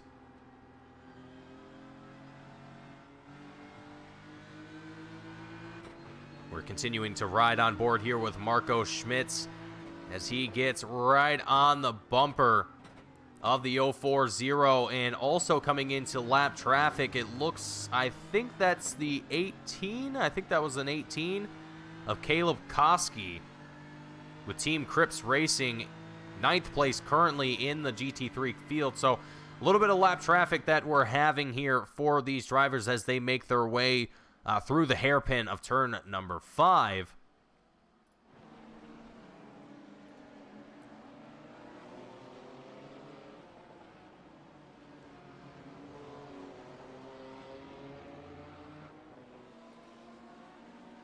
Good little bundle of drivers that we have here. Ivan Chambers trying to fend off Marco as much as he can, and so far is doing a great job of that, staying consistent, not making any major mistakes here. You can also see him flashing the headlights to Caleb in that number 18 machine as he tries to get him to let him pass here. Lap traffic typically will be shown a blue flag to let the faster drivers on by, but Caleb seems to be able to match the pace here and stay a little bit ahead of these guys. But I don't know, I think if they get any closer, he's going to have to do the sportsman-like thing and let him on by. As we're going to see Marco Schmitz get on the inside of the 040 machine, taking it down the short straight that we have heading into turn number 5. And Marco is going to let Ivan Chambers on through. It looks like not going to try and take the inside, which we've seen all race long. Drivers wanting to take that inside line on the approach, but backing off at the last moment not to pinch off that turn there. Oh boy. Marco Schmitz almost a little bit of a left tap there to the rear of the 040, and it looks like Ivan, yeah, still flashing the lights to Caleb there in the number 18 machine, trying to let him know, like, hey, we definitely are on a faster line than you. You got to let us on by. But I'm not sure if Caleb is a newer driver to the series or is simply just not aware. Or I'm not entirely certain, as there is trouble for Ivan. A little bit loose coming out of turn 1, carrying a little bit too much momentum. That is a prime example of what a hot track can do. And I almost want to say here, we can take a look at the temperature on the right hand side of our screen. You can see the track temperature on the very, very bottom, 108 degrees Fahrenheit for those of you in the States, and we can switch it here to Celsius for those of you in other portions of the planet. 42 degrees Celsius is the current track temperature. So a little hot, a little bit on the hotter side, but not exactly sweltering in the grand scheme of things. So I would have to imagine that, well, taking a look here, they're about halfway. The GT3 drivers are about halfway through their current set of tires. So I can't imagine that. Well, I actually, as I'm saying it, we were having the conversation with Jordy as well as Gareth McAllister, mentioning that the rear end has been quite difficult to maintain here throughout this race, and it's affecting all drivers of both classes. So I don't think it's purely down to track wear or, well, track temperature, tire wear, things of that nature. I think it's a combination of all of the above and then some that are affecting our drivers here at the moment. And we're just seeing just random little slip-ups here and there. And frankly, I think this track is just kind of notorious for it. If you've driven on it enough, I think you'll have experienced that in some way, shape, or form. But Tyler Anderson, the number 98 machine with Team Valhalla Motorsports, going to find himself in the gravel there just on the exit of the hairpin. Quickly gets it back on track here. And one thing I do got to mention as well, myself and Gareth McAllister were talking before the broadcast, and Gareth kind of mentioned that he was almost expecting a full course yellow to affect the race here today. I mean, I was almost expecting to see one here, but here we are, an hour and 25 minutes into the race, 63 laps in for the LMDh class, and so far no yellows. Not a single yellow in sight, other than the flashing yellow headlights of I'm not sure who that was. I believe that was Ivan Chambers. Ivan, a little headlight happy, if you will. I'm only kidding.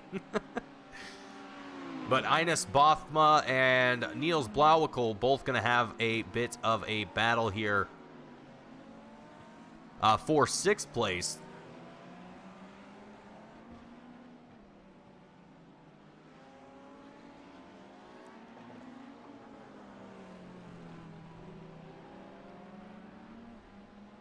And Niels Blauwickel in the 15 Ferrari with Team Bluebird Racing. Probably with also one of the most unique paint schemes out here on track, the Cookie Monster Ferrari. You know, I feel like that should be a real car. I don't know why. Now that I've seen it, I just want it to be a real thing now.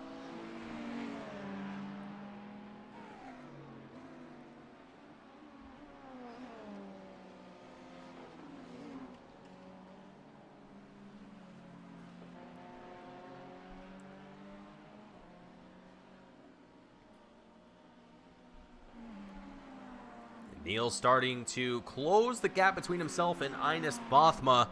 And while we do that, I actually want to check and see here.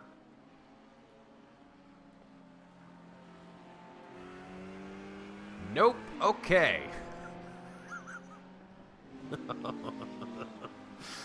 Oh dear. Okay. We're gonna take a very, very quick commercial break, but it's not gonna be a full commercial break, and it's hardly gonna be a commercial break. I am simply just going to fix the helmet camera of the drivers real quick, as it still seems to be a little off here. So just give me 1 second while I do that real quick, and I will be back in just a short moment. Stay tuned to it, folks. Don't go anywhere. We'll be right back in just a minute.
Welcome back, folks, as we are coming back to the action here at Okayama for the 6th round of the Team Goon Squad Endurance Series for the A portion of the 2023 season. My name is Mason Heimbaugh, bringing you the action here today. And folks, it has been a phenomenal hour and a half so far of racing here, as we are just now approaching the halfway mark of today's race. 66 laps that we have done so far, and right now the field has pretty much spread out as much as they can from one another. Not a whole lot of battles happening right now. The action that we're seeing on our screen is that of lap traffic, so drivers just having to work their way around one another and having to just make sure that things are going smoothly for their own race here, as right now any errors are going to be, well, they are going to have major implications on the rest of your race here today, as right now there's not going to be a whole lot of opportunities or any opportunities for drivers to get restacked and to have more battles develop. If there's no cautions that come out from this race, there won't be any opportunities for battles to happen at all. So again, you have to be careful. You have to be mindful of any sort of mistakes that you may or may not make here in your stint. Whether if you're a solo driver, you can't make mistakes. That's not an option for you. If you're a team driver, I mean, as much as you don't want to make mistakes, Jeremy Barber here is one of those drivers, doesn't want to make mistakes, but sometimes doesn't always work out the way that you want it to, and the 308 machine definitely not an ideal situation here to be in for Jeremy, as he safely gets that 308 Lamborghini back out on track. And right ahead of him, we see Alex Penn getting up on the brakes there just a little bit too aggressively for the number 24 Penn Sport machine. Luckily able to slow it down in time before getting into the gravel there in turn number 8. But consistency, again, a huge factor for a lot of these drivers race here today. Caleb Koski, the number 18 driver for Cripps Racing, as Tyler Anderson, the number 98, makes his way around it. A little close between the two. I'm not sure if that was really wasn't the fault of either one of them. But Caleb Koski successfully going to get himself back onto track here and back and rolling and fighting again. But while we have that, and while things are pretty well spread out amongst the field, we are going to go and take another ride on board here with a let's go on board with an LMDh driver, and let's ride on board here with Pedro Barbosa. Pedro has hasn't really got a whole lot of TV time here today, and given that he is leading the field both overall as well as the LMDh, let's give him a little bit of time to show his skills as we'll ride on board here with the with the Team TWR LMDh for the number 10 driver of Pedro Barbosa.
Getting a little bit of an extended ride on board with Pedro Barbosa, our current leader of the, our current leader both overall as well as for the LMDh field. As we're going to tune on back in with the GT3 field as Ivan Chambers starts to see Renato Koisev. I think I'm saying that correctly. I feel like I'm not, though. Renato, the 127 driver with Tramos Yellow, going to be 5th place at the moment, closing in on Ivan for the 4th place position at the moment. As again, we're still seeing... Ooh, who was that? Ivan getting a little bit bent out of shape here, going through turn 2.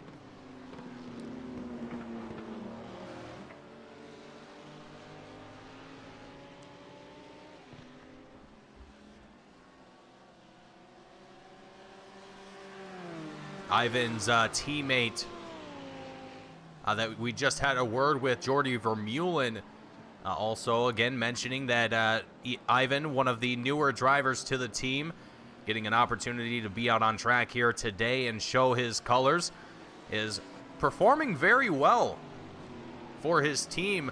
Right now, sitting in 5th place, dropped down from where he was in 3rd.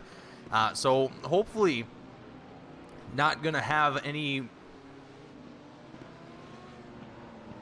further issues at the moment, as actually looking at timing and scoring, there seems to be about a little over a minute gap between himself and Niels Blauwickel. The number 15 Ferrari with Bluebird Racing would be his next closest opponent. So I don't know if there will be much of an issue between them, but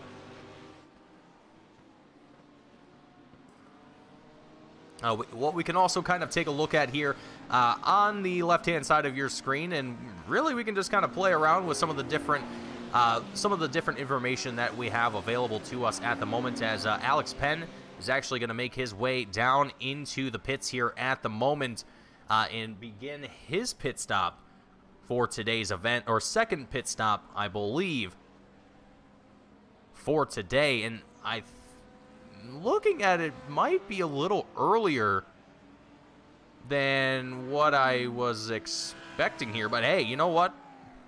More power to him. Getting that undercut may just be what he needs to climb out of that 5th position. Well, actually, he's in a few laps, a couple lap deficit at the moment. So I'm not sure what Alex's plan is to try and climb out of that, as his teammate Nick Terrell, the 81 driver, also going to make his way down into the pits as well. So again, I'm not 100% certain what the strategy is going to be for Team Pennsport. As you can see, Alex Penn's perspective down on the bottom right-hand side of your screen. One day I'm going to have to figure out a way to show the name of the driver who I'm displaying down there. Well, yeah, anyway, cool stuff coming one day soon, TM, all that great stuff. Nick Terrell still down in the pits at the moment. I'm sure he's probably going to get dropped by his pit crew, and there he goes. He's out of pit road. And we will await to see when the GT3 field it'll be around that lap 80 mark, I have a feeling. But little surprised to see that that Team Pennsport decided to come in a little bit earlier than the rest of the LMDh field. I'm not sure if that's a blatant undercut strategy. It might be, to be able to potentially get themselves a lap. Alex Penn especially might be able to get himself a lap closer than what he is. He's currently down, I think he's 1 lap down from the lead. That doesn't seem right. That's definitely not right. So timing and scoring, for some reason, is not showing the correct. It sometimes does, but sometimes doesn't. Yeah, okay. Just to clarify, Alex Penn, I believe, is down 2 laps, not 1. I think he's down 2 laps at the moment, but it's showing as 1 lap because it can't make up its mind for some reason or another. But that's enough about that.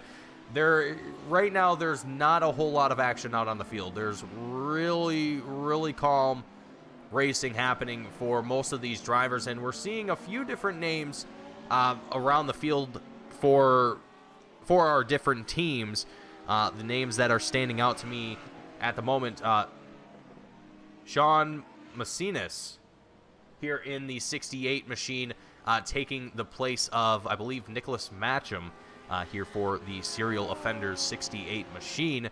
The next driver that I see is Matthew Wyckoff for the 213 for Valhalla Motorsports.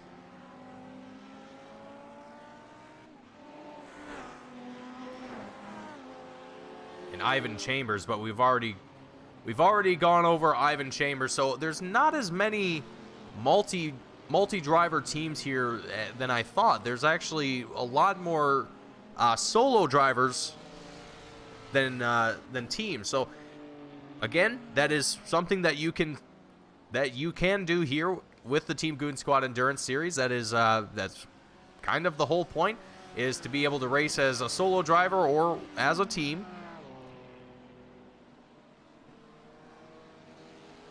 And a lot of drivers here taking full advantage of that and using it as a way to fill in practice time outside of their normal schedule that they might have for endurance racing. Again, like the conversation that we had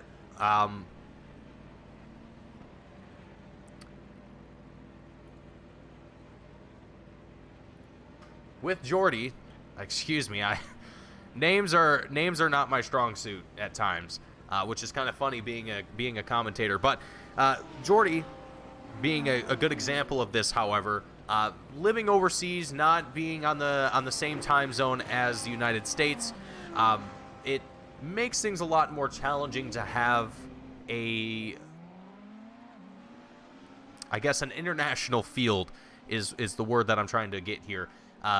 In an accurate description as well, because of the fact that we do have an international field here. We have drivers from quite literally from all the way from the United States all the way to Australia and places in between. So it is really, really great to see drivers from all over the world attending this series and being here for these races. I wouldn't want to have it any other way. It is truly fantastic, but it can be a challenge sometimes to be able to find times for these races that work for most of the population, if you will. So also working around the schedules of other drivers and where in the different series that they also attend. We try to be somewhere right in the middle that allows us to have a strong field, but also have a fun schedule at the same time that doesn't conflict with anything, whether virtual or in real life.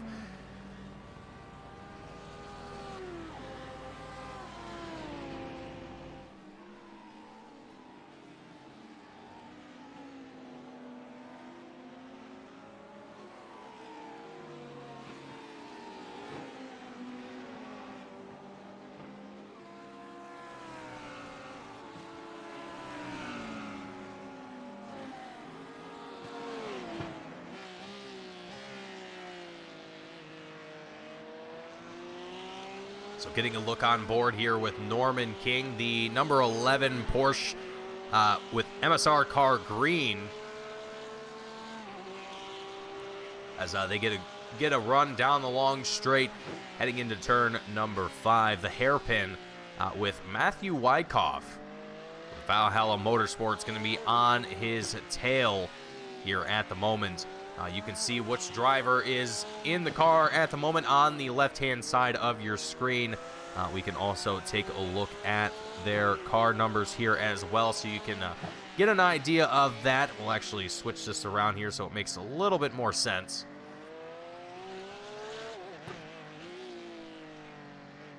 As we start to see the remainder of the LMDh field, well, actually, Michael Fairchild, the next driver, start to make his way down into the pits here. Tyler Anderson is going to be the last one remaining to make a pit stop here, but is still within the technical window that we have for these cars. So I don't know if this is something intentional on the part of, well, I'm sure it's intentional, clearly, but I'm not sure if Anderson is just trying to extend these runs as much as he can, trying to burn as much fuel out of the car that he possibly can to set himself up for the next run, which, speaking of runs, we theoretically will have,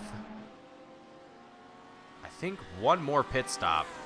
Yeah, probably one final pit stop before the race is over with.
So while we have the action kind of simmering at this moment during this race, let's talk a little bit about the point standings. Let's see where our drivers, well, where our teams currently are on the roster, or well, on the point standings.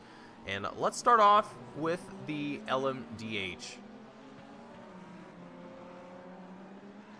class. So at the moment, both of the Penn Sport cars, the 81 and the 24, currently lead the team championship at the moment, with Nick Terrell, the 81 driver, currently leading it with 1,437 overall points.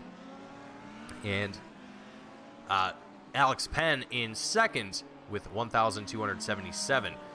The second team is Quantum Pro Racing, which I do not see a driver for here at the moment.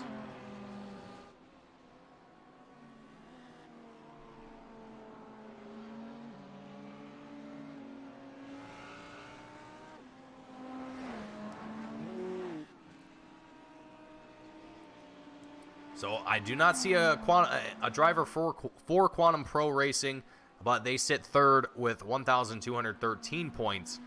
Nero Virtual Racing, we do not have a driver for here for today's race.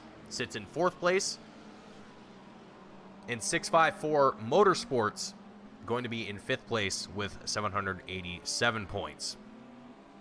So at the moment, the only drivers here in the top five amongst the field is going to be Penn Sport, but Pedro Barbosa with Team TWR LMDh is going to be seventh place at the moment, and if I'm not mistaken,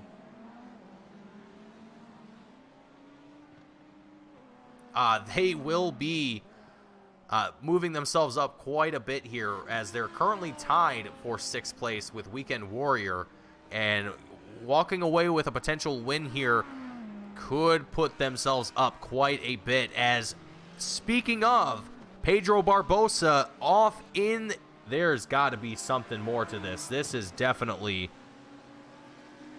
Gareth McAllister also involved. Oh, Gareth, what happened, buddy? Oh no. Oh, no, this is... Oh, no. Oh, no. Okay. Let's see how this goes here. A tap to the rear end to Gareth. And Gareth just... Oh, okay, we definitely got to play this full speed here, because there is a lot to this here. Yeah, Gareth gets pushed and right into the rear end of Pedro. I don't think there was anything that Gareth could have done in that situation. I think the momentum from that impact prevented him from doing anything. Let's take a look on board here. Push. And yeah, there's no way. There was nothing he could have done. Absolutely crushing here. No caution being thrown. And luckily for Pedro, realistically, nothing is done to his race here, he's still got an incredible gap of over 41 seconds between himself and second place of Michael Fairchild. So, I mean, Pedro doesn't have anything to worry about. Gareth McAllister, on the other hand, it's just, again, just adding to the list of tragedies here for Team Ferd. I love that name.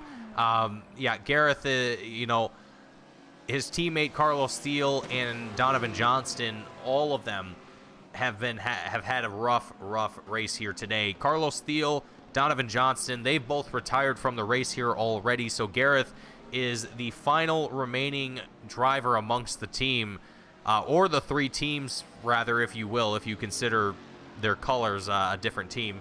But either way, out of all three of them, Gareth is the final driver to remain. And approaching an hour left to go here. So far, still managing to stay out on track in... Oh, man. Desperately trying to stay fast here, as looking at the rear end of that 25 machine as he makes his way down into pit road. It's definitely seen some better days, and I think that impact that he had from, I think that was Tyler Anderson possibly, it definitely didn't help by any stretch of the imagination here.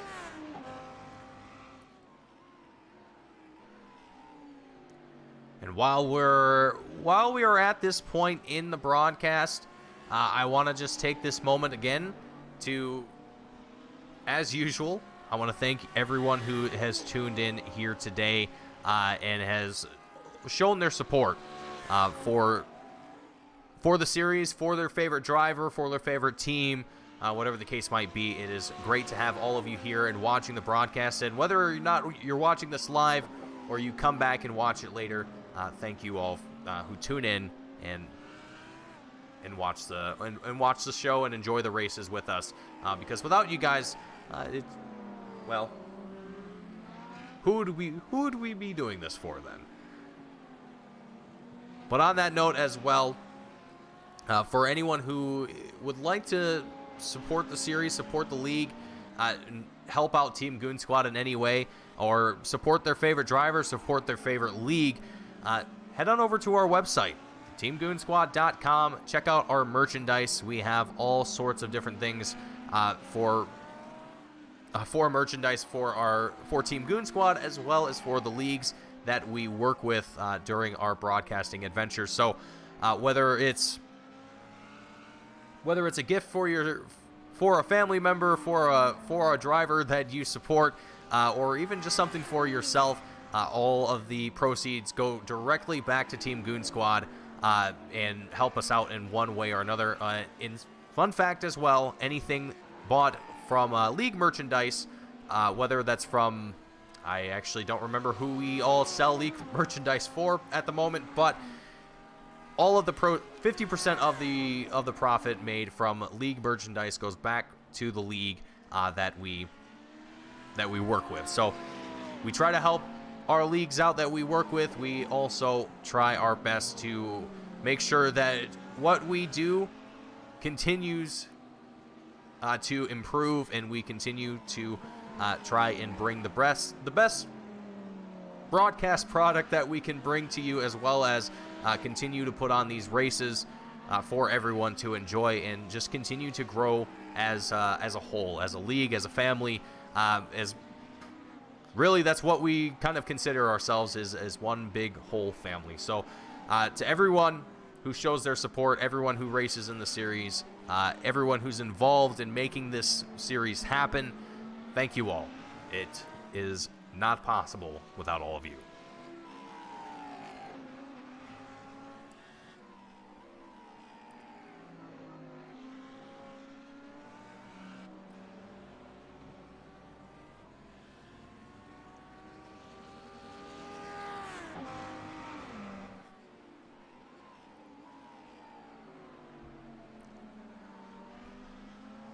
Joseph giving us a rundown on the full course yellow procedure, or a little bit of it, as we kind of get into things. And as I was talking about yellow flags a little bit ago, yeah, we really have not seen any reasons for a full course yellow to come out as of yet.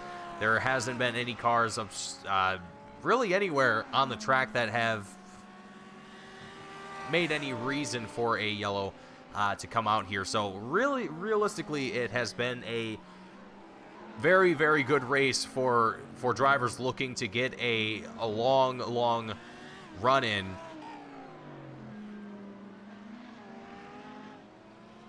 As Jeremy Barber gonna find himself,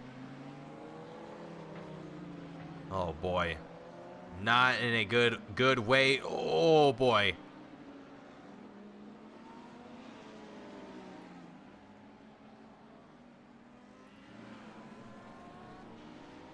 Ines Bothma, I think that was, I believe that was.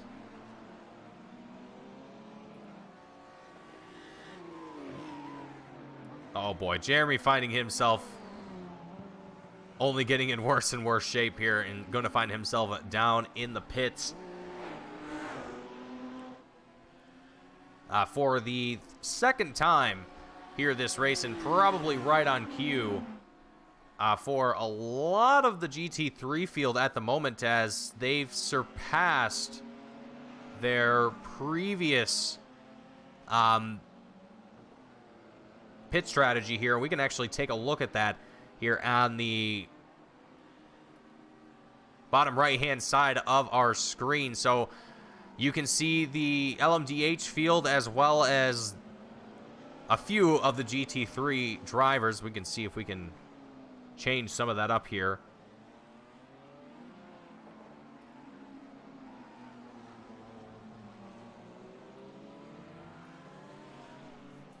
So there we go. Moving on down the field just a little bit, since we're kind of focused on the GT3 field at the moment. Jared Ziegler right now came in lap 41 for his first stop. Brent Kingcott, lap 37.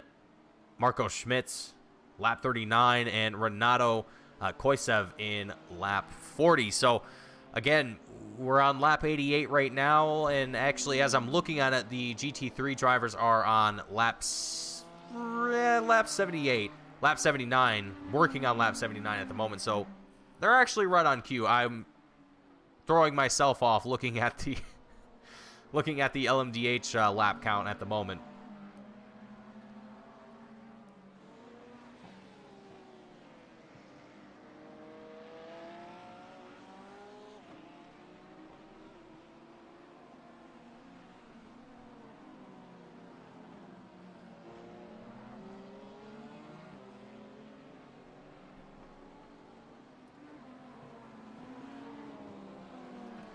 Brent Kingcott down in pit road for Team KFM, Live RC Racing Team Red. And is going to be down there with Gareth McAllister. You can see the 25 Ford still down in pit road. After his little bit of an incident that he had with Tyler Anderson, the number 98 LMDh driver, which, frankly, given the traffic that was there on track at the time, I don't think it was Gareth McAllister's fault in any way, but it was definitely a very unfortunate situation to be in at the end of the day.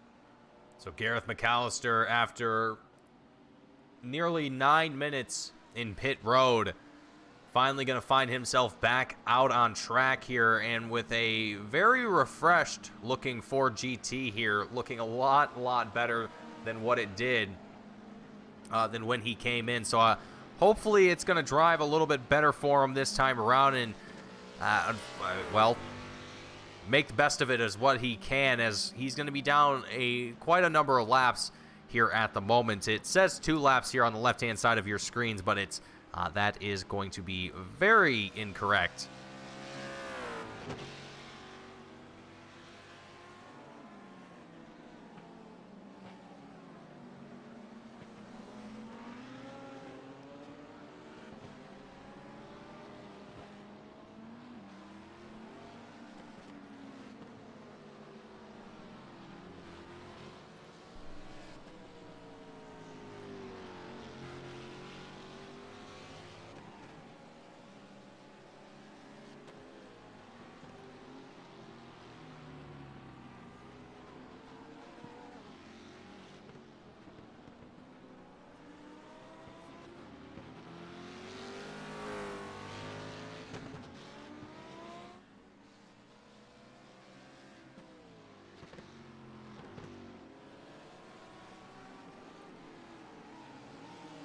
Watching now with Jared Ziegler, the O2R red driver, the 04 machine, currently leading the GT3 field and has been for quite some time now.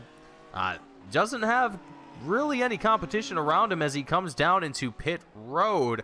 I'm sure this is going to open up the doors for at least Brent Kingcott here. The 77 driver came in actually quite a bit ago. Actually over 10 laps ago he came down into pit road, and at the moment currently sits in fourth place as he comes down through the down the final excuse me, down the long back straightaway, heading into the hairpin of turn number 5. Marco Schmidt's now going to make his way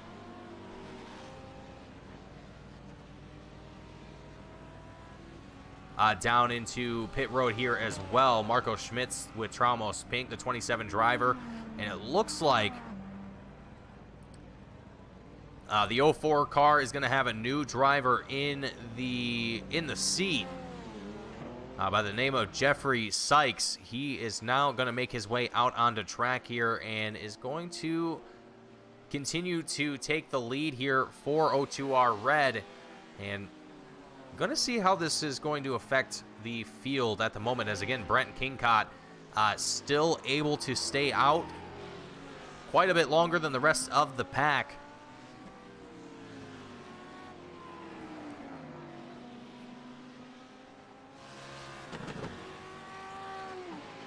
By a few laps, actually. And again, I not jinxed myself. I confused myself again by looking at the LMDh laps again. But Brent Kingcott definitely having a bit of an undercut strategy being played out, as he is right now came in lap 78. Jeffrey Sykes, his teammate, coming in on lap 81, so about a 3-lap difference between these drivers. And for Brent Kingcott, all the way from 4th up into 2nd place now, as he was able to make the pass around pit road, while Marco Schmitz and Niels Blauwinkel took their entry into the pits here. So again, a little bit of pit strategy being played out by drivers here. Brent Kingcott just simply taking the undercut. He's going to have to take an earlier entry into pit road here before the race is over. I imagine that pit stop will be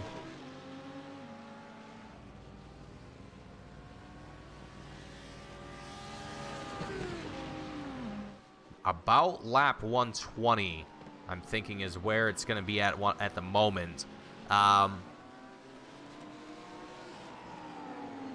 So that will be the final time that drivers need to come down into pit road. As far as how much time will be left once we get to that point, I'm not exactly 100% certain. We're already under just about 50 minutes left in the race here, so we are definitely winding down the clock, and I'm sure drivers are definitely feeling that at the moment. And for any of the solo drivers, I'm sure that the eyes are starting to feel maybe a little heavy here at the moment, as trying to focus for that long, for 3 whole hours by yourself behind the wheel, and only having realistically 2 or 3, maybe 4 breaks going into pit road for looks like 30 seconds at a time, so 2 minutes total out of 3 hours. Yeah, it's taxing. Whether or not it's a real car or not, it is definitely taxing. So huge props to these drivers, and huge props to Pedro here as well. I mean, Nick Terrell and Alex Penn with Team Pensport, they've done a phenomenal job in leading the series as far as points go. But Pedro really showing his dominance here with Team TWR in the number 10 machine. You know, I don't know what he exactly they put underneath that number 10 machine before the race went live here, but it definitely seems to be working for them.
And as I'm reading a little bit in the Discord chat, some drivers that are getting out of the car reporting that the tires feel like they're wrapped in cling film. For those of you that don't know what cling film is, if it isn't already obvious, saran wrap, if that helps. So, you know, we've seen that a lot already throughout the entirety of this race. Multiple drivers fighting these cars, trying to keep these things going in a straight line. We're actually going to ride on board here for a moment with Niels Blauwickel, currently 4th in the GT3 class. Just going to take a ride on board and just kind of see if we can experience what these drivers are feeling just by watching here.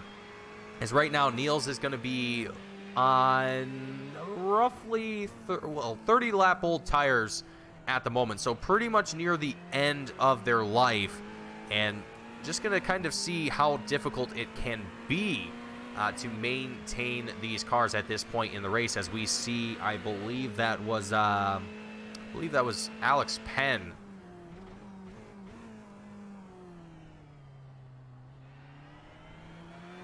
Actually, no, I believe that was Nick Terrell, the number 81 driver, making his way past Niels here. But so far, right now, it seems like Niels is really just definitely has to crank that wheel to get the car to rotate. And Team Serial Offenders, Sean Macinas, the number 68 driver, going to find himself a little bit bent out of shape coming out of turn number 9. But Niels here really not giving us a great example of a difficult lap here with these cars. And let's see if we can get one from Caleb Koski here in the number 18 BMW, and just see what kind of issues drivers maybe have in various.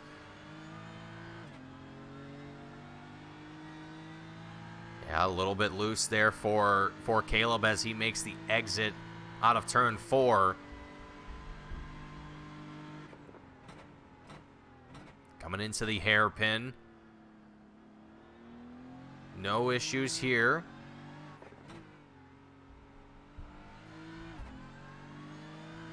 Good work there through the bus stop. And here we have one of the Penn Sport drivers. I think that's Alex Penn. No, that's Nick Terrell again. So it must have been the previous one was Alex. Maybe. Not sure.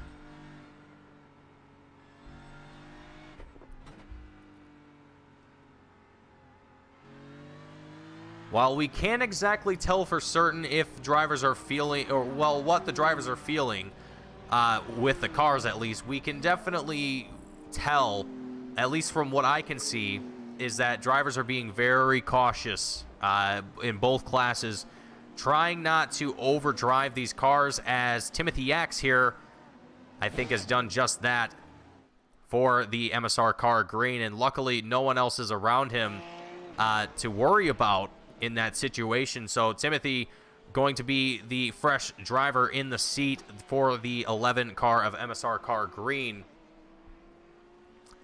And yeah, some drivers going to be warming up cold tires, and it looks like for Timothy there, I think that was his second or third lap around. So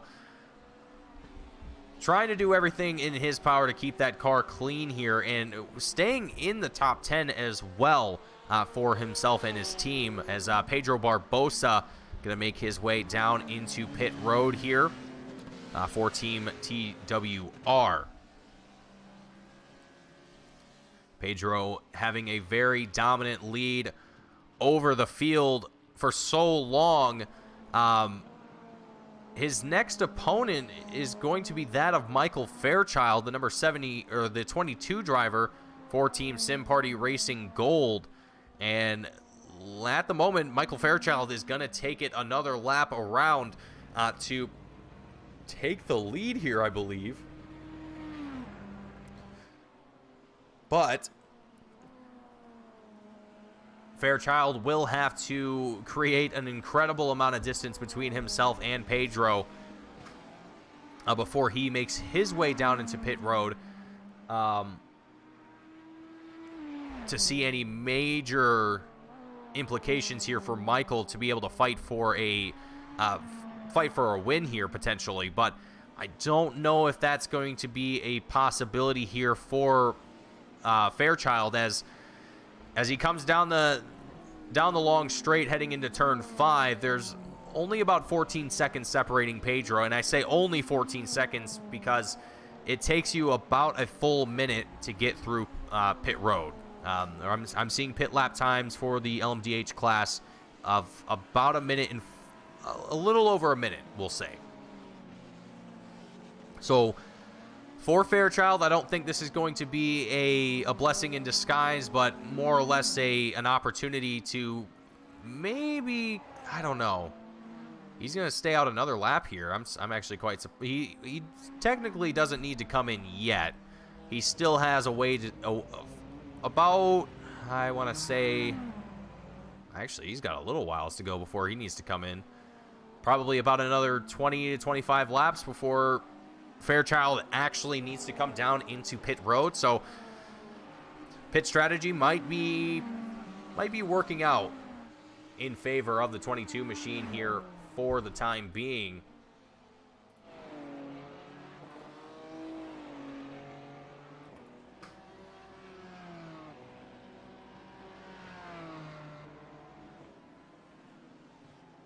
And we've got a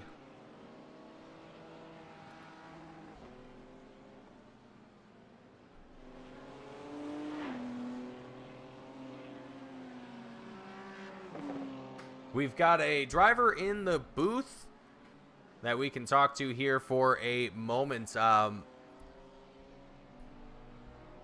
Norman going to be joining us here for a moment. Norman, welcome to the booth. And man, I'm not sure if I've seen you in the race here yet tonight. Are you racing tonight? Yeah, I just finished my double stint. Gotcha. Okay, I must have missed you in the list of names that I've had here tonight. I've been trying to keep track of everyone that's made their way into the car tonight, but it looks like I haven't quite got everyone. But Norman, welcome to the booth here once again. I know I got an opportunity to talk to you last broadcast, being one of the sponsors of Lap Zero for that race here. It's great to have you back up here in the booth once again, and also racing here yet again here at Okayama. It's been a phenomenal race so far. It really feels like it's been a tough race, to say the least, almost unexpectedly, given just how many drivers have fought their tires here today. It really seems like it's a real battle of attrition, and maybe a lot of the reason why we're seeing a field that is spread out as much as it is right now. Yeah, I'll be bluntly honest. We got our setup way wrong for today. And the setup came alive about 15-20 laps into the first stint. And then about lap 28, it just fell off a cliff, and I had no front turn. That one's on me for building the setup. And I'm sorry, I had to apologize multiple times to my teammate. And we also had technical difficulties with a steering wheel disconnect while I was in the car. Wow. So a lot of issues for multiple teams here tonight today, it seems like, as I mean, not only yourselves but Team Ferd also had multiple issues. I'm seeing a few other drivers that have made their way out of the series here, or out of the race here tonight as well already, or earlier in tonight's race. So, I mean, it just seems like as unassuming as Okayama can be sometimes, it definitely has it's taken its toll, I think, on a lot of teams here today. Yeah, I told Tim before he got in the car, I said this track is more mentally taxing on you than you're going to expect. And it took its toll on me. I was, after 2 hours of being in the car, I was dying to get out. My wrist hurt, my back hurt, and my brain was toast. You know, and that, Norman, it just baffles me that we have so many solo drivers in this series that are still racing even now. It's just, I don't understand how they can do it. They're just a different breed of driver, and the fact that they're still competitive after 2.5 hours of racing, it's astonishing. It's truly incredible to see the competition that we have here, even in the shape of one driver and one car. It's really great to see, but also just really goes to show how unique the competition can be here for the Endurance Series. Yeah, I would definitely say I'm impressed by those guys. I would also beg to ask the question, could those teams be faster with two drivers, and having one driver only run 2 hours and the next driver come in as just a 1 hour sprint and let him just go try to run everyone down? Well, that is an interesting question, and you know what? I think that might be something worth bringing up to one of the Penn brothers after the race, because I think that while this is something that I also talked about earlier in the broadcast too, as well, is that this series is a good place for drivers who want to be able to run solo and be able to have the opportunity to run the full race by themselves and get that experience, and frankly, just be able to have that seat time that you really don't get to have in a lot of other places, especially in the world of iRacing, where the public sessions can realistically be hit or miss majority of the time. So, you know, while I do think a 2-team or a 2-driver, you know, minimum, while it's not maybe a minimum, but having 2 drivers would probably benefit some of these teams. It's interesting, I think, to see how some of these drivers can perform by themselves for the whole 3 hours. Yeah, I would think that they could do better with a second man. I've done some of these in season 1 for 3 hours. I've done a 2-man 24 where I had to put in a quad stint in the middle of the night. Totally different scenario there too. But I would highly suggest to some of these guys that having a workhorse, a guy that goes and does the 2 hours, and then have the sprint guy who just has to come out there and try to drive as hard as he can, as fast as he can for like a 1-hour sprint race. And I think the racing could get better. To anyone that's interested, that's looking for a team, we have our Blue Cars team fell apart this season and would love to put 2 drivers in it too.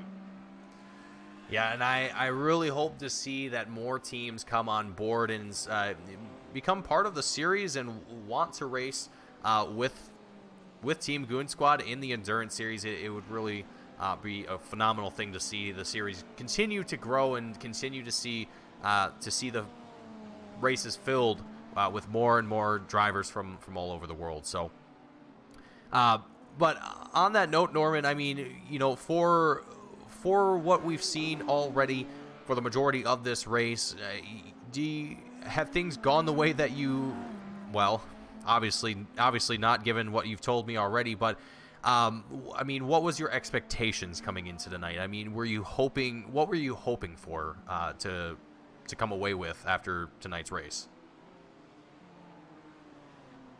I thought that we had the ability to be a top 8 car. I think after 20 laps in, I really felt that, and maybe I set my expectations too high in my first stint. And I just told Tim, I was like, get in the car. We have nothing we're racing for really right now. I said, just go get more consistent. Try to minimize mistakes. Don't worry about lap times. Don't worry about racing the guys around us, because right now it's not worth wrecking the car and losing the experience now. Yeah, absolutely. And I mean, being in excuse me.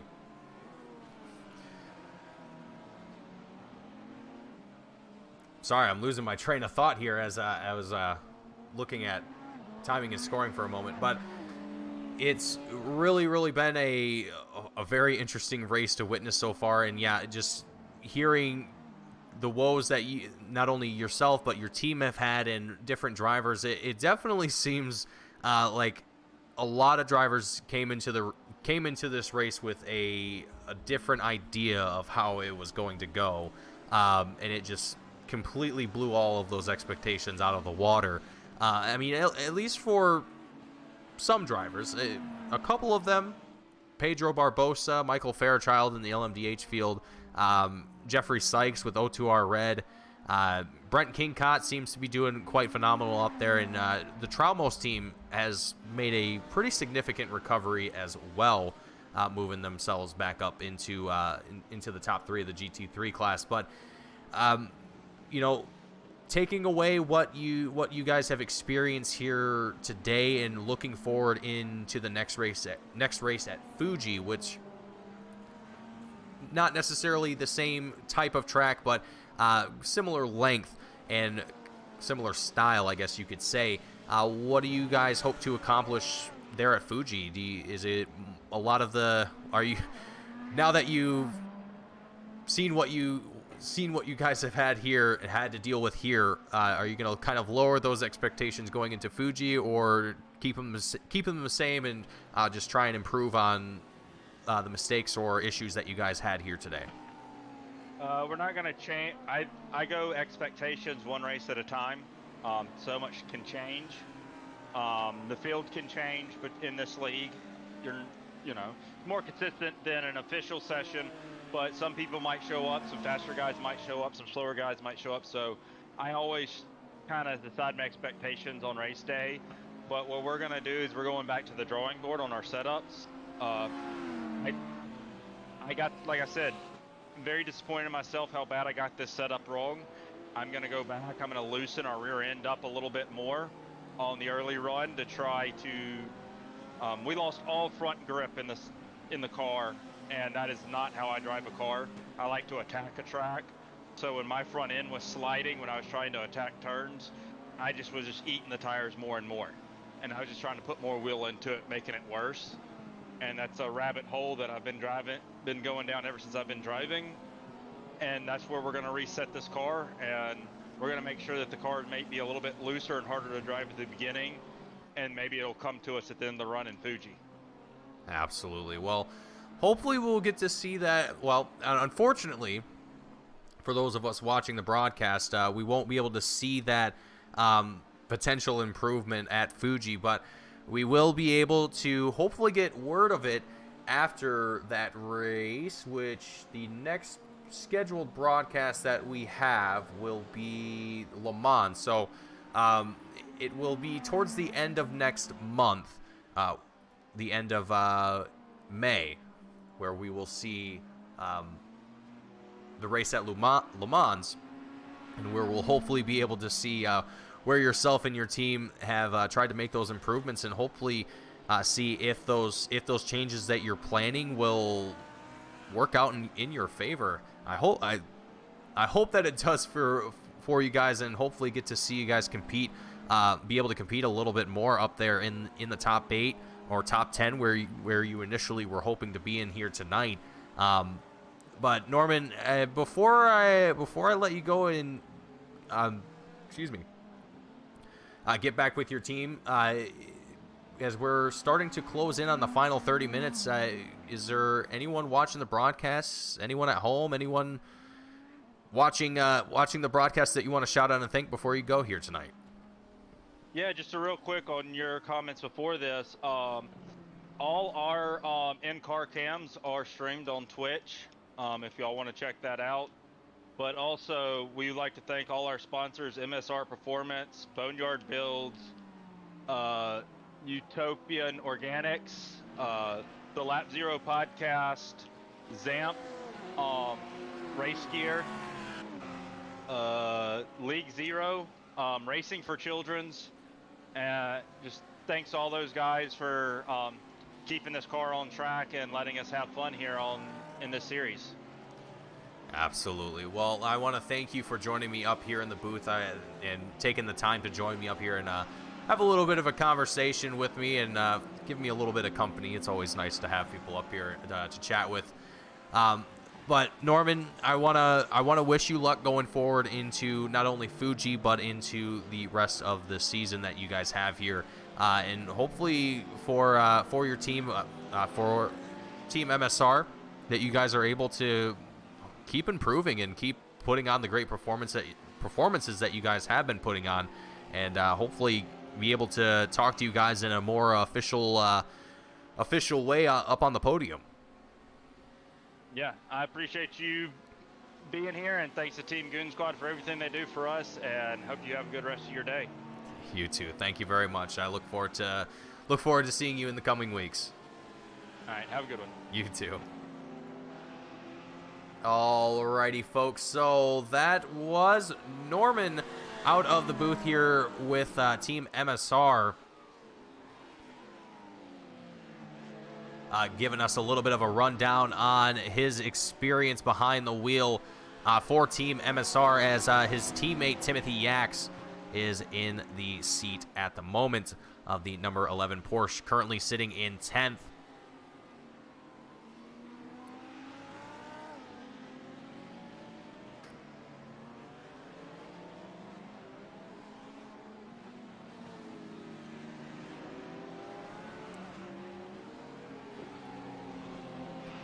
And we're actually starting to see a little bit of competition start to form here for the lead as Jeffrey Sykes and Brent Kingcott start to close in on one another.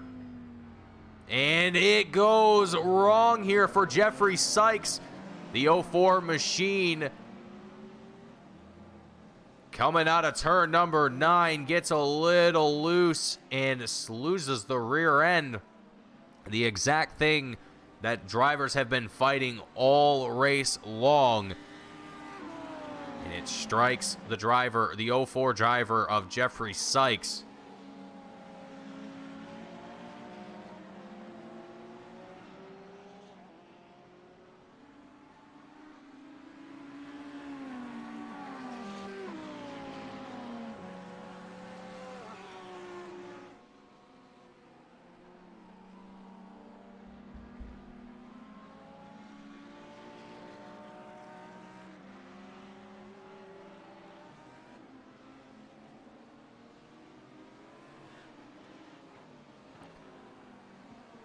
So as we are now within a half hour of the checkered flag being flown here at Okayama for round number 6 of the Team Goon Squad Endurance Series here in 2023.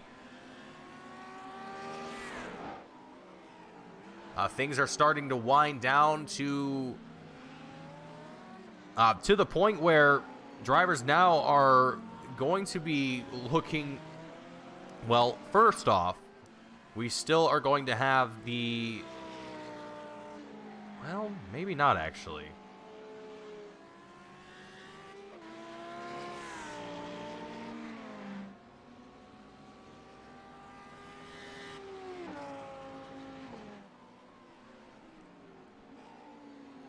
Looking at timing and scoring, it actually seems like the GT3 drivers might be able to make this a 2-stop race. I might be off on this a little bit here, but actually, I don't. Maybe not. Maybe not. I think they're still going to have to come in a third time, but for a second there, it seemed like they might have been able to make it a 2-stop race, which,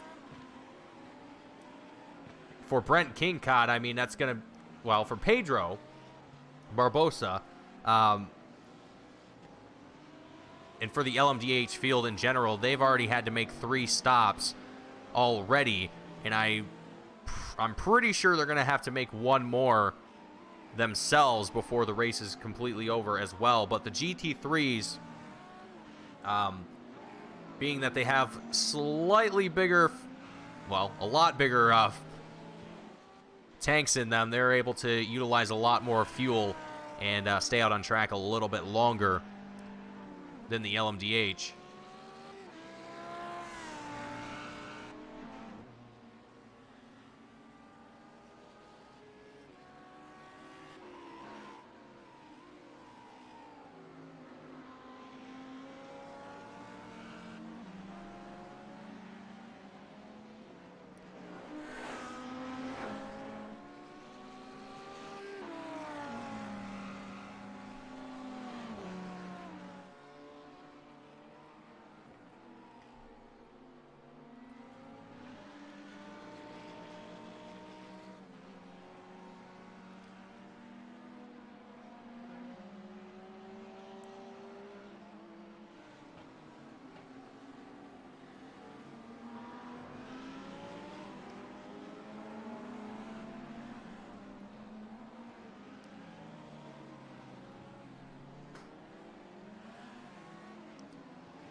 So as things have settled out here for the time being,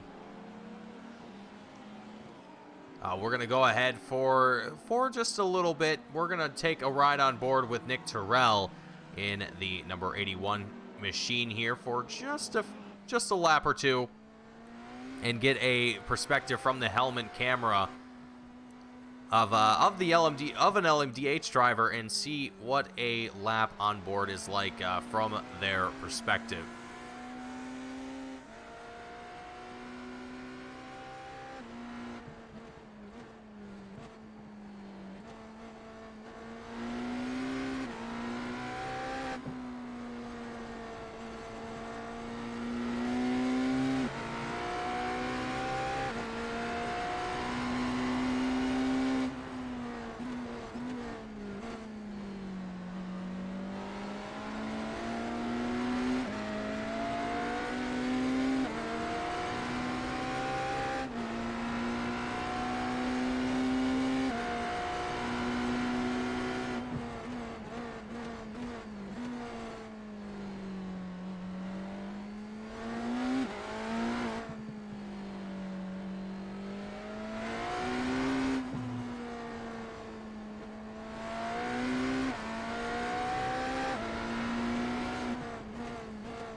Good lap on board here with Nick Terrell in the Pensport 81 machine as we enter 20 minutes left in our race here today. Pedro Barbosa, the number 10 driver with Team TWR, leading the entirety of the field here today, and with an absolutely crushing lead over second place driver Michael Fairchild at the moment, with how much distance he's created between himself and his opponents here. It has been a phenomenal day for Pedro Barbosa. Michael Fairchild has done a phenomenal job in his own right, having moved up from 5th place out of the 5 drivers that we have here in the LMDh class all the way into 2nd. So definitely holding his own and showing that he's got good pace here, as right now timing and scoring showing that he's actually got the pace to beat Pedro Barbosa if they were fighting side by side. And actually, as we're looking at things a little bit closer here, there isn't as much distance as I thought. I seem to have been given the incorrect information there, or was reading the incorrect information, one or the other. But there is only about 30 seconds separating Pedro Barbosa and Michael Fairchild. And again, Fairchild is on a mission, currently outpacing Barbosa by, I would have to imagine, at least a second a lap, maybe a little more than that. He's dwindled it down to about 29 seconds, and we'll continue to see whether or not he's going to continue to dwindle that time down, especially as Pedro will find himself around lap traffic, and even drivers like, I believe that's actually Alex Penn, going to be right behind him at the moment, trying to unlap himself and, well, ultimately prevent himself from going down any further than what he's already seen himself at the moment. So Pedro's not exactly 100% out of the woods, still seeing a little bit of competition that could form up behind him maybe in the last minutes of the race here, but that again, it's going to take quite a bit of traffic and a mistake or two on the part of Pedro to make that happen here. So I'm not confident that we'll see a battle for the lead here, but I do think that Fairchild could have a possibility of reeling in Pedro before too long.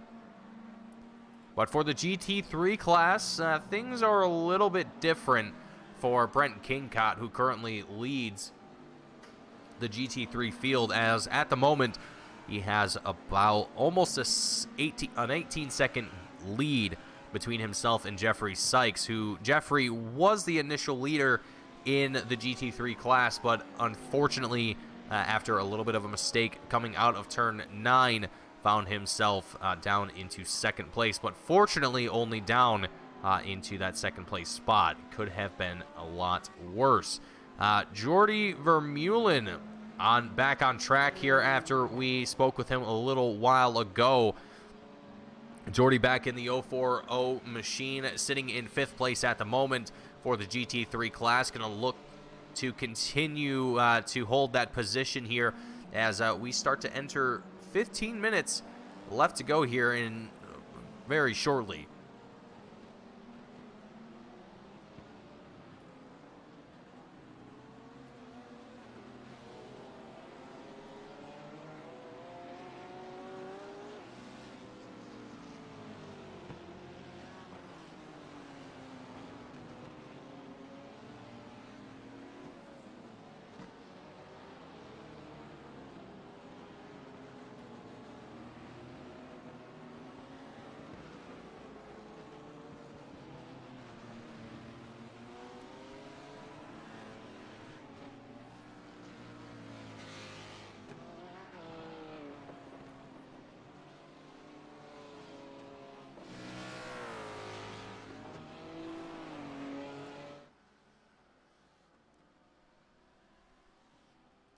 With the field settled out to where they are now, and with how consistently this field has driven this race, I'm really expecting to see drivers settle in and look to really just take this one home for themselves and for their teams, as it has been a long race for these drivers, and as we've heard from multiple drivers, this has been a demanding race. I would have to say probably, I don't want to say the most demanding race, because there's, after Fuji, there is the race at the Nürburgring, which is a 5-hour race, a 5,000-kilometer race to be exact, and I feel sorry for anyone that is racing that solo, because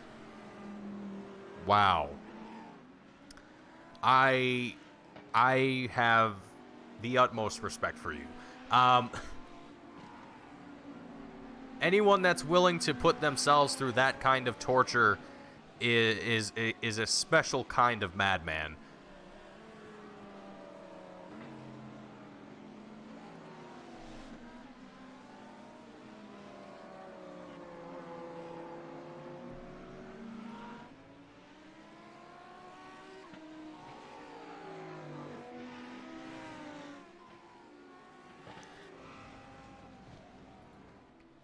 And it looks like we are seeing some of those last-minute pit stops that I was mentioning earlier in the broadcast, well, just a little bit ago, that I thought we might see here. And actually, Tyler Anderson has just had an incident here that apparently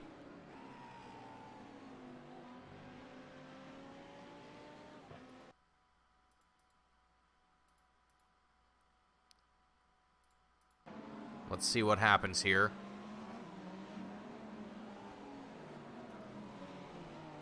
Oh, dear.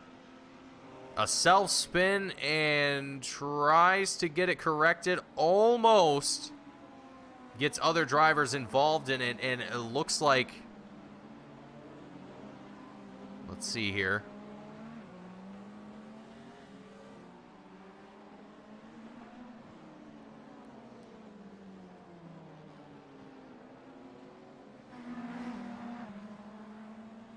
Okay, never mind. It looked for a moment, according to timing and scoring, that Tyler Anderson had, for some reason, left the race. But I was just mistaken.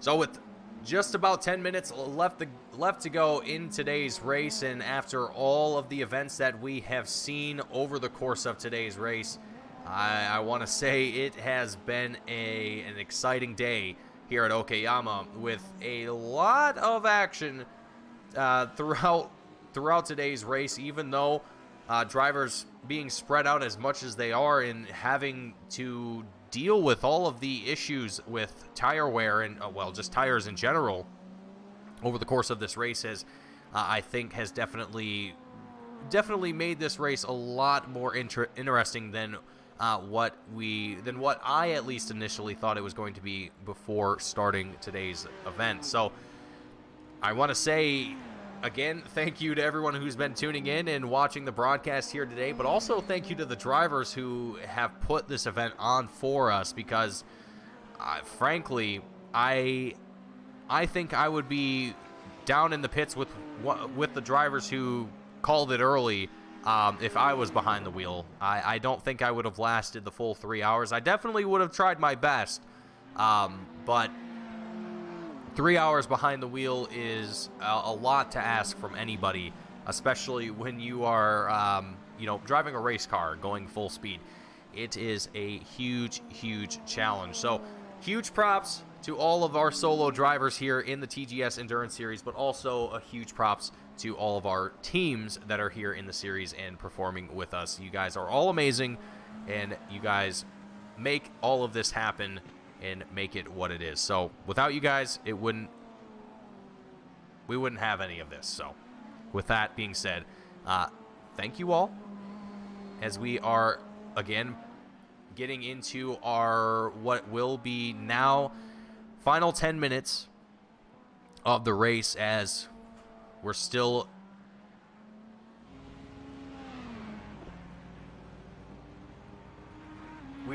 watching along with Tyler Anderson here in the number 98 machine with Valhalla Motorsports.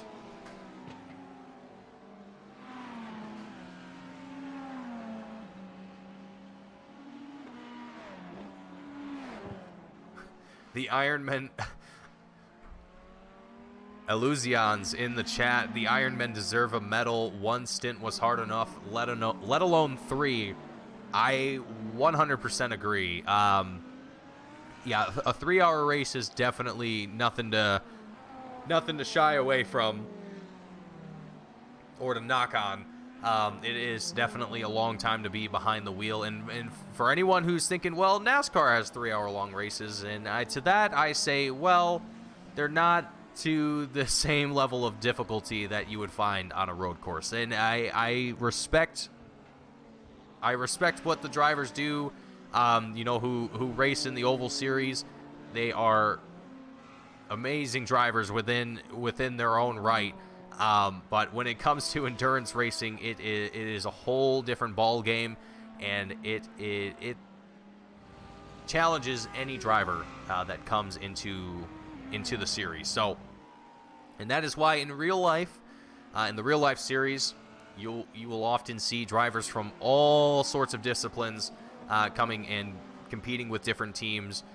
You'll see Formula One drivers, former Formula One drivers, even current drivers. I don't think they allow that anymore, at least. NASCAR drivers, rally drivers, you name it. Oh, boy.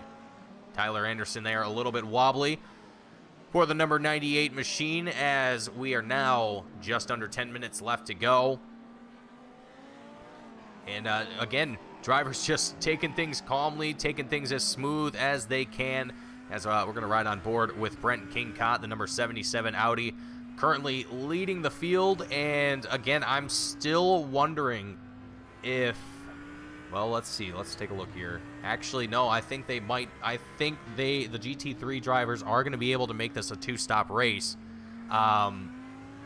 it might be right on the bleeding edge of, I mean, for Jeffrey Sykes and Marco Schmitz, they should be fine on fuel.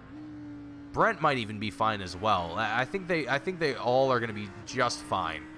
So yeah, I'm kind of I'm a little surprised by that, if you can't tell. But a 2-stop race here for the majority of our GT3 drivers, if I'm not mistaken. The only other driver that has come down into the pits was Ines Bothma, who, even coming down into the pits, he was only in his stall for less than 3 seconds, like it's a Formula 1 race.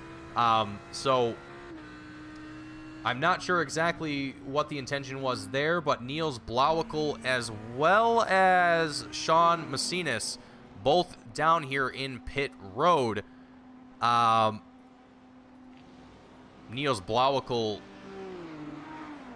just slapping the rev limiter there, it sounded like, for a moment, but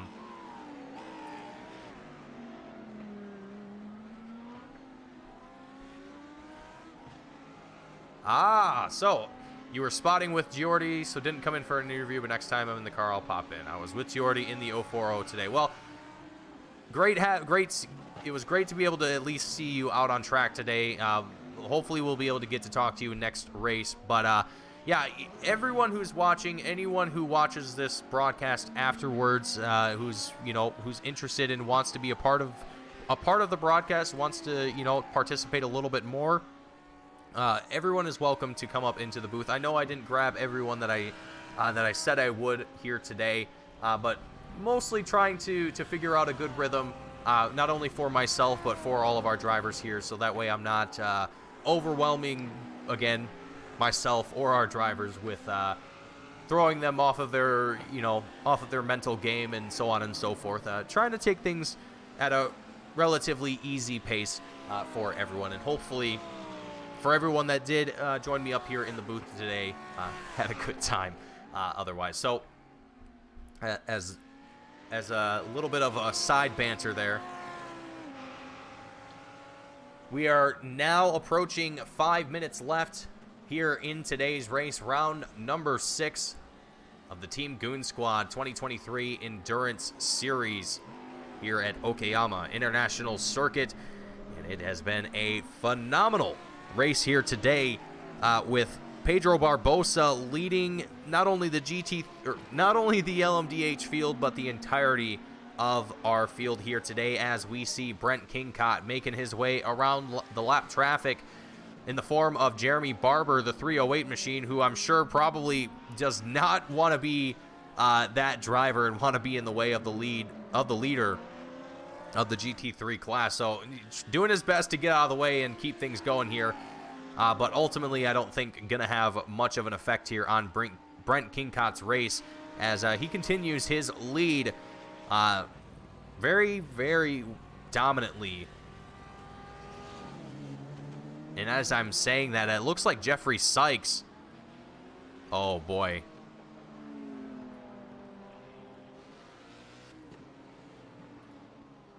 Alex Penn here going to be trapped behind the GT3 of Jeffrey Sykes in the 04 machine as he tries to politely work his way around him.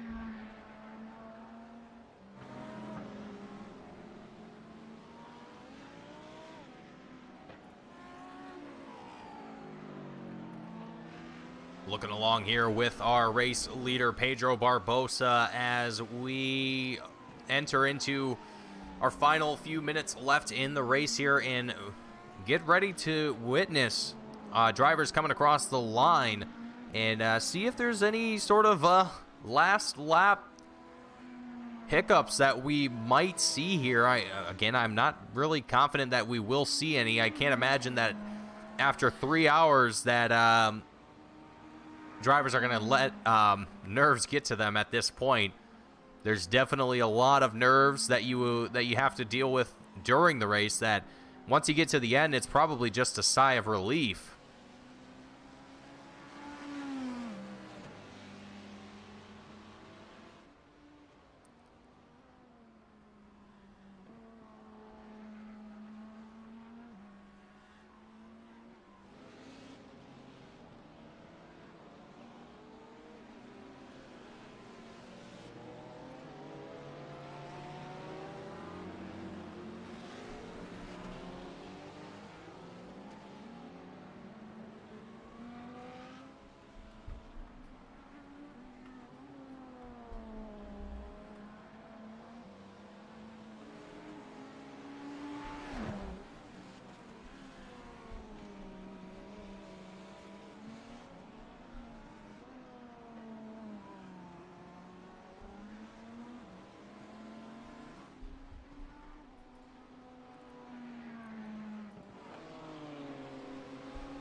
Just getting a look around the field here. There aren't any battles happening around the track, and I do apologize if there's a little bit of side-by-side, like lap traffic happening that I'm not able to cover because unfortunately, unless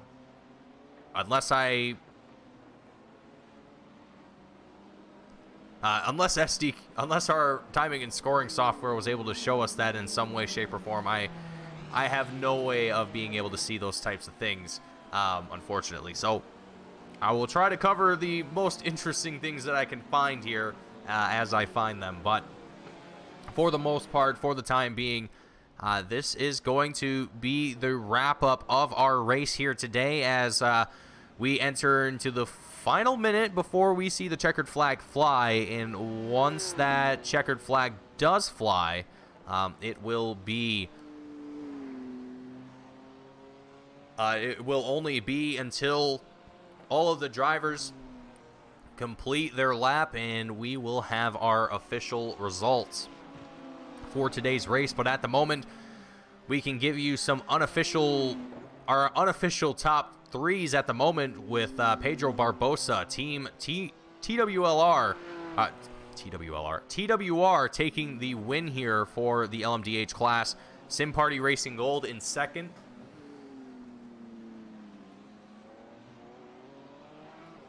Excuse me. Penn Sport 81 taking home third for the LMDh class. In the GT3, it is KFM Live RC Racing Team Red taking home the win for the GT3s. O2R Red in second, and Traumos Pink taking home third here today.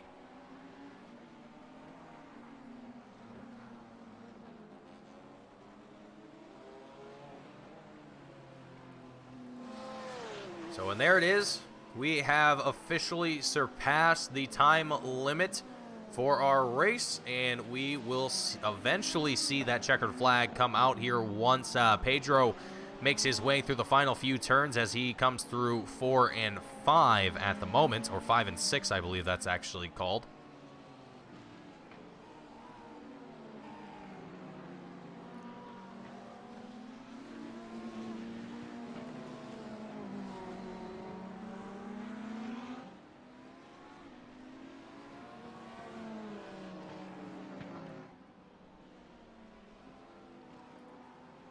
A big win here for Pedro Barbosa and Team TWR as they come across the checkered line for the win here in the number 10 machine.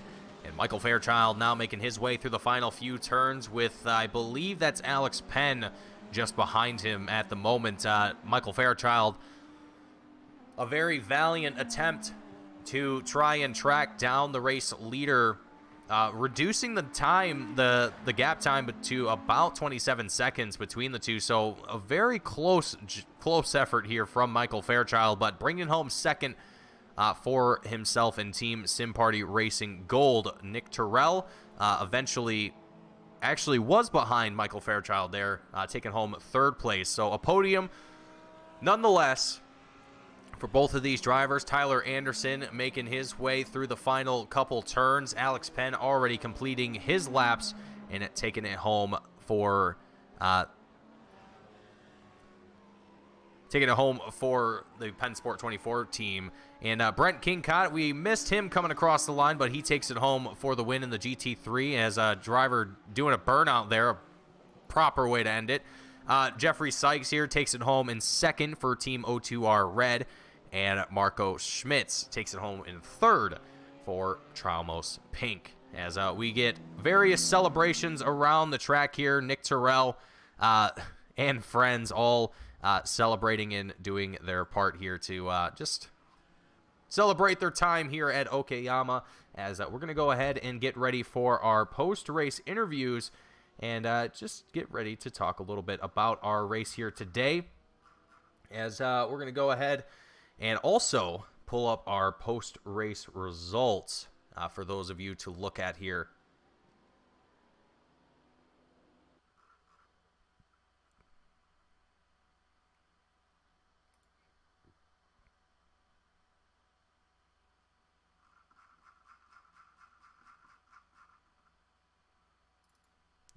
Excuse me, folks, as I just need one moment here.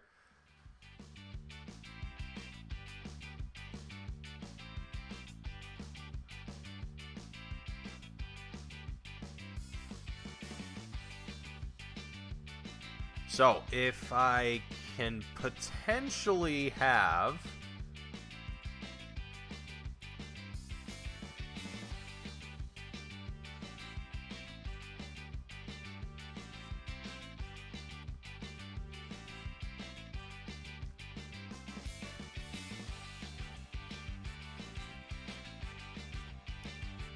So the first driver that we're going to have up in the booth that is available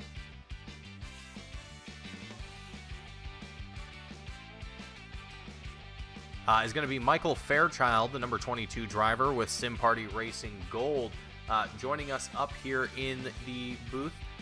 Coming home with second place overall as well as second in the LMDh class. Michael, it has been a challenging day, to say the least, for drivers here at Okayama. And I mean, myself coming into the race here, coming into the broadcast, I really wasn't expecting the race to kind of progress the way that it did. But, you know, after seeing and hearing various things from different drivers and hearing about tire wear being an issue, or tires in general being an issue, and it kind of just gave me flashbacks to when to the few races that I've done here at Okayama, and it all started to make more sense. Michael, I mean, did you kind of expect that coming into tonight, or what were your expectations for tonight's race? No, for sure. This track is a very challenging track, even with a single class. So you put multi-class, and then, like you mentioned, I did not expect the heat to be such a big issue with these cars. I know iRacing did the update with the tire wear thing, and it really showed here today. I was getting a call from an engineer saying keep that rubber clean, because I was running out after the first stint. Yeah, it definitely looked like a lot of drivers were struggling with that tire wear management, and it really didn't seem like there was a whole lot of drivers that were super aggressive, on their tires here today. I mean, as aggressive as this track can be, it just really seemed like everyone was dealing with some sort of tire issue in one way, shape, or form. But for yourself and for Team Sim Party Racing Gold, you guys managed to bring home a podium in a second place at that. So it's got to be a good feeling for yourself and for your team, being able to carry that momentum forward into Fuji. And speaking of Fuji, it's a fairly similar sized track and similar in style. I personally haven't had an opportunity to drive it myself, but from what I've seen and from what I've looked at in the past with other broadcasts, it seems like we'll see a similar action there.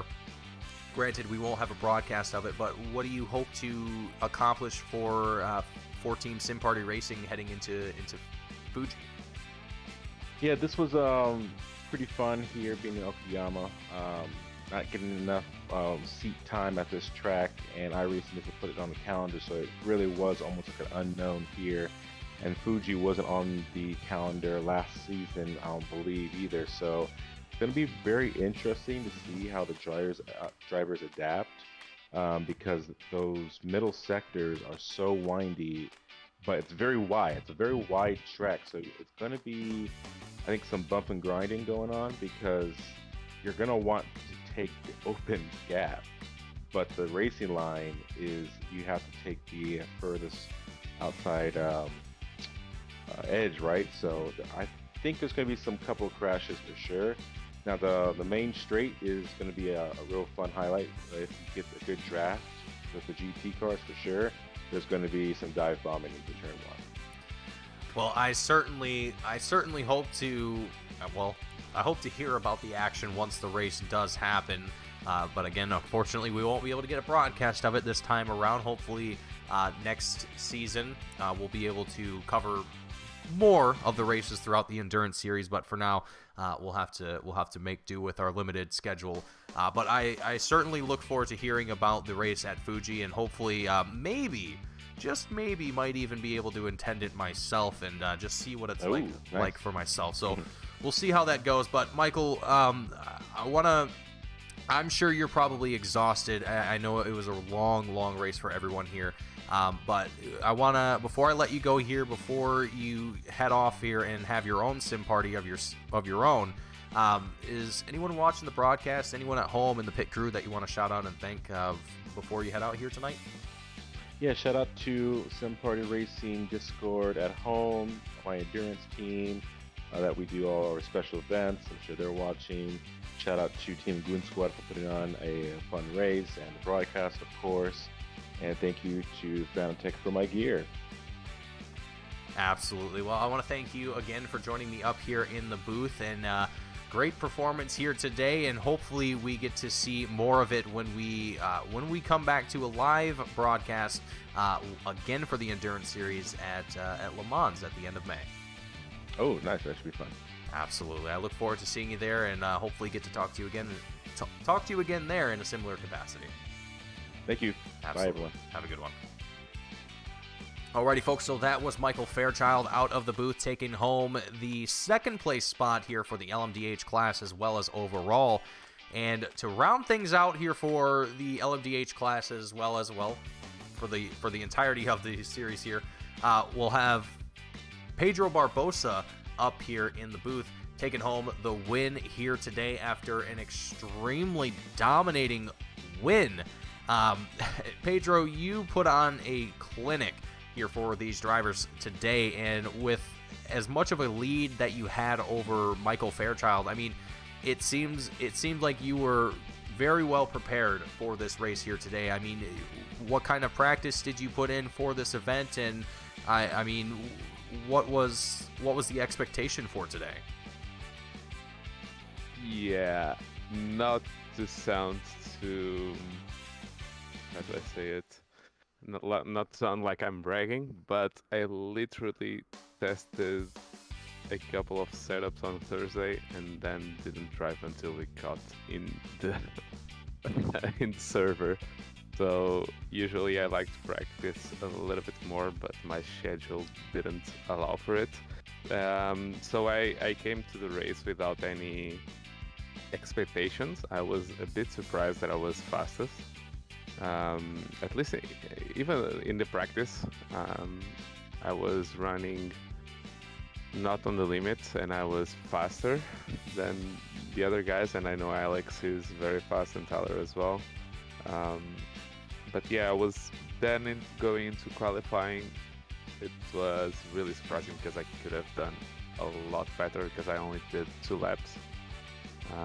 I skipped the third because I forgot that I got more than 2 laps here at Goon Squad.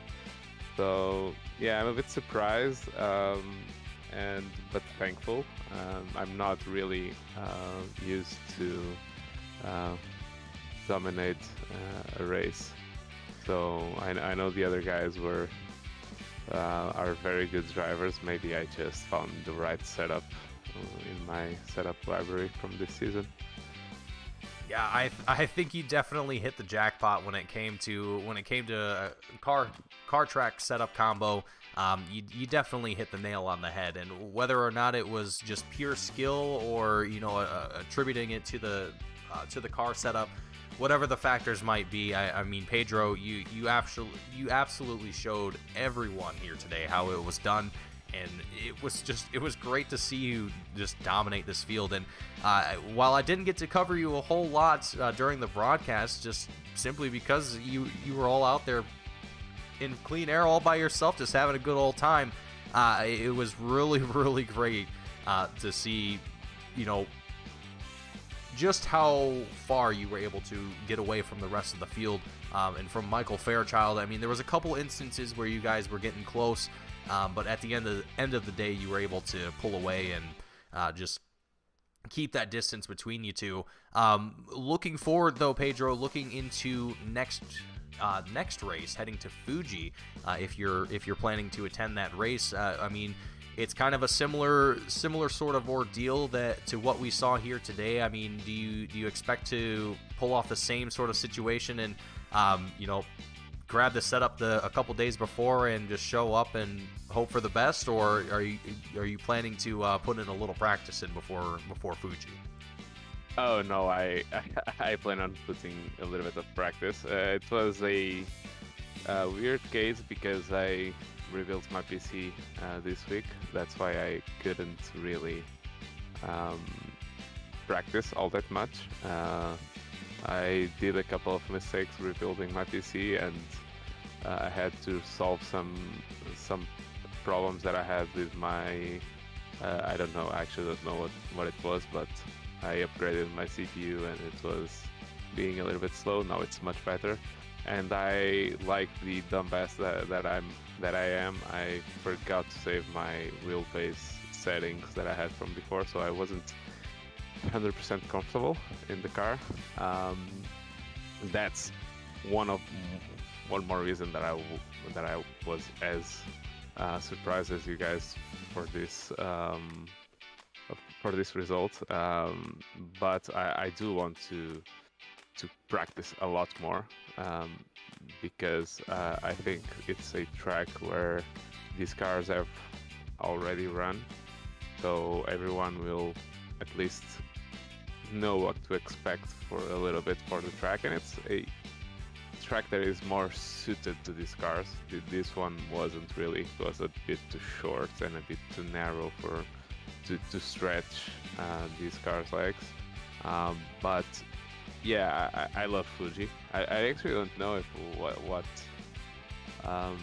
layout it is, if it has the chicane or not. I can check for you, actually. I think the Grand Prix version has the chicane, and I hate it. So yeah, I look forward to the track. I do like the track, but I do prefer the non-chicane version of it. I don't like that. I think it's horrible, but anyway, pretty interesting. It's a wider track, so it will be more suited to this kind of racing. So yeah, looking forward to it if I can attend. And Absolutely. I think from now on I will be able to attend. I certainly hope so. I love seeing you race here today, and I'm pretty sure I got to see you race the first broadcast that we did at Sebring. So I look forward to seeing you in the next race the next broadcasted race, which will be towards the end of May at Le Mans. There we go. I forgot the. Yeah. Anyway, Le Mans is a very good one. That is going to be a fun race, and I'm excited to see what you guys are going to have for the broadcast that day. But Pedro, on that note, and before we let you go here, and before you crack open a well-deserved cold one after this race, is there anyone watching the broadcast, anyone at home or in the pit crew that you want to shout out and thank before you go? I have a very funny thing to say. Screw them all. No one helped me, but I'm just joking. To all my team that came and kept me company, because it's not easy to race 3 hours all by yourself with no company.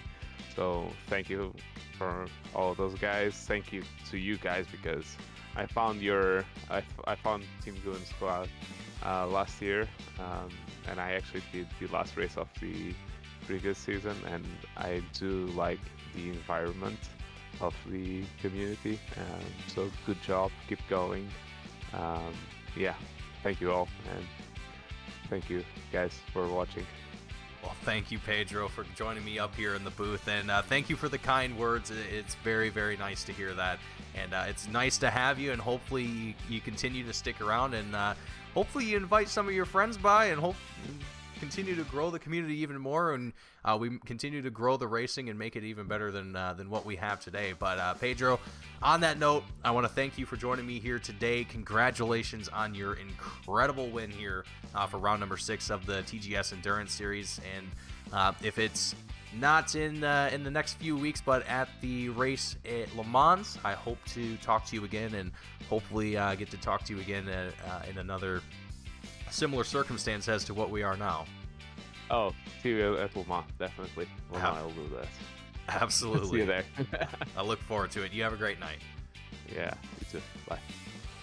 Alrighty, folks, that was Pedro Barbosa out of the booth, taking home the win here, both for the LMDh class, but also overall. And last, and certainly not going to be least here, I believe I have Brent Kingcott up here in the booth with me.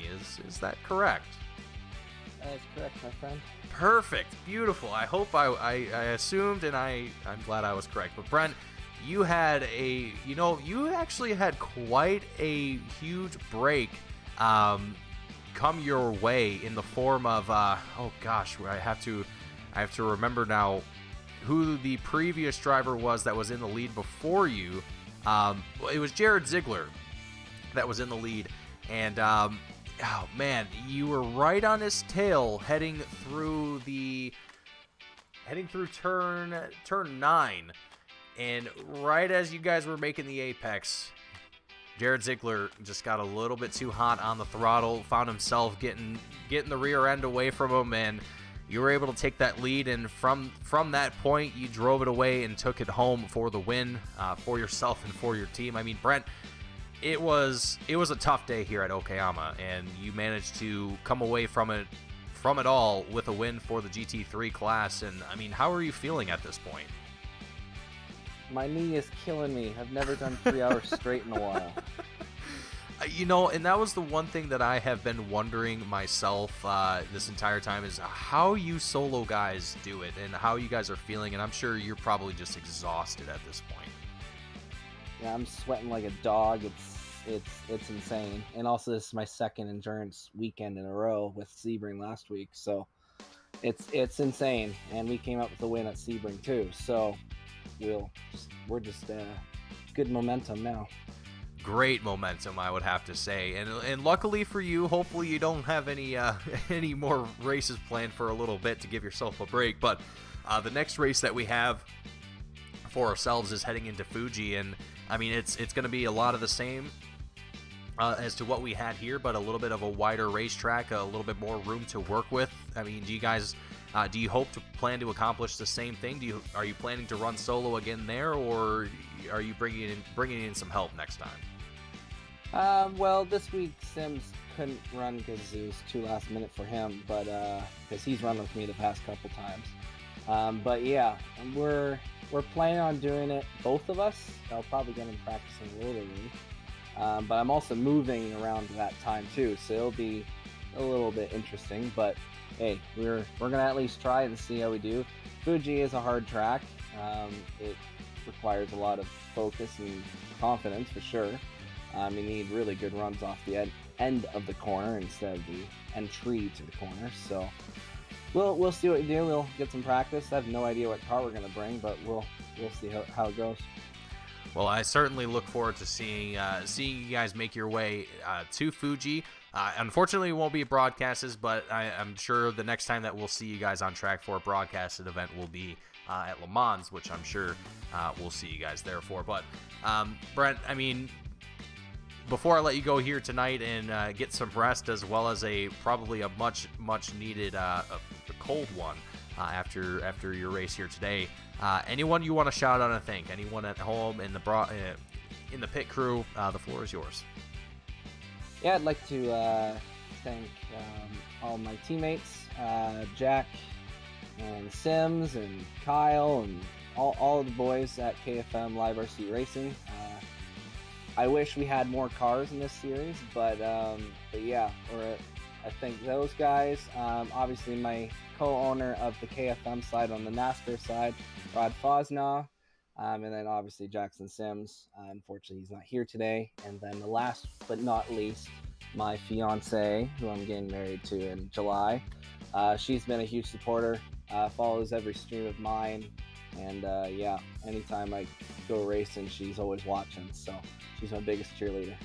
Absolutely. Well, I want to thank you, Brent, for joining me up here in the booth, and also give you a huge congratulations on your win here, and just putting on a great show for everyone watching, as well as putting on great competition for all of your fellow drivers out there on track. But Brent, thank you for joining me up here in the booth once again, and I look forward to seeing you in the coming races, and hopefully the next time I get to talk to you is at Le Mans. Sounds good, my friend. Thanks for doing a fantastic broadcast. Every time after the race, I always watch it over. And you guys do such a fantastic job, so thank you for that. And yeah, we will see you guys at Le Mans for the next broadcast. Perfect. Thank you for joining us, and thank you for being a part of the series. We will be able to. You are one of the reasons why we are able to make these things happen. So, Brent, thank you again, and I look forward to seeing you in the coming weeks. Thanks, buddy. Ciao. Alrighty, folks. Brent Kingcott out of the booth here, taking home the win for the GT3 class, and going to round out our interviews for today's race, and also bring the end of our broadcast here today. A long day here at Okayama International Circuit after a long race, but a lot of action to be seen around the track, and frankly, I hope everyone enjoyed the race here today as much as I did, because it was a phenomenal one. But that is going to bring an end to our show here, as we are now just about almost 4 hours into our broadcast here. So I want to thank each and every single one of you for tuning in here today. If you liked what you saw, hit the like button. Also, don't forget to subscribe if you haven't already. Catch all the action that we have here on Team Goon Squad nearly 7 nights a week. And if you haven't, and if you would like to help Team Goon Squad out directly and support us in one way or another, head on over to the Team Goon Squad website, teamgoonsquad.com. Check out our merchandise, and all of the profits made from our merchandise, of our Team Goon Squad merchandise, goes directly back into the league to do things just like what you're seeing here. And also, if you purchase any league merchandise from our website, 50% of the profit goes directly to the league as well, to help support them in their endeavors. But on that note, folks, I want to thank you all for tuning in and watching here yet again, and I will see you all the next time that we have an endurance broadcast, which will be at the end of next month at Le Mans. Thank you all for tuning in, and I will see you all in not too long. Thank you all for watching. See you next time.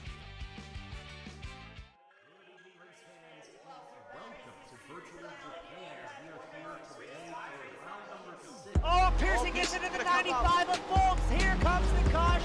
Flag is dropped here at Daytona, and away we go for the first time. Nicholas Porcel, Sean. Looks like most get through unscathed. Look at that, there's Reed Gibson. A big move at the inside line of Dom's, possibly a little bit of contact.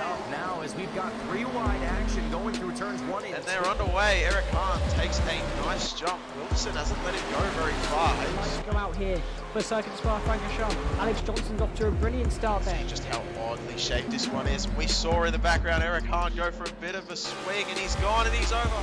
New stuff. Cody Graham's the one-on-one up into second place. Alex Johnson 6/10 lead at the moment. They're dicey up front. There's Andrew Kessel, Justin Sang. They are ready to go. The lights are out, and away we go for the very first time here at Okayama International Circuit. Finley Fitzsimmons.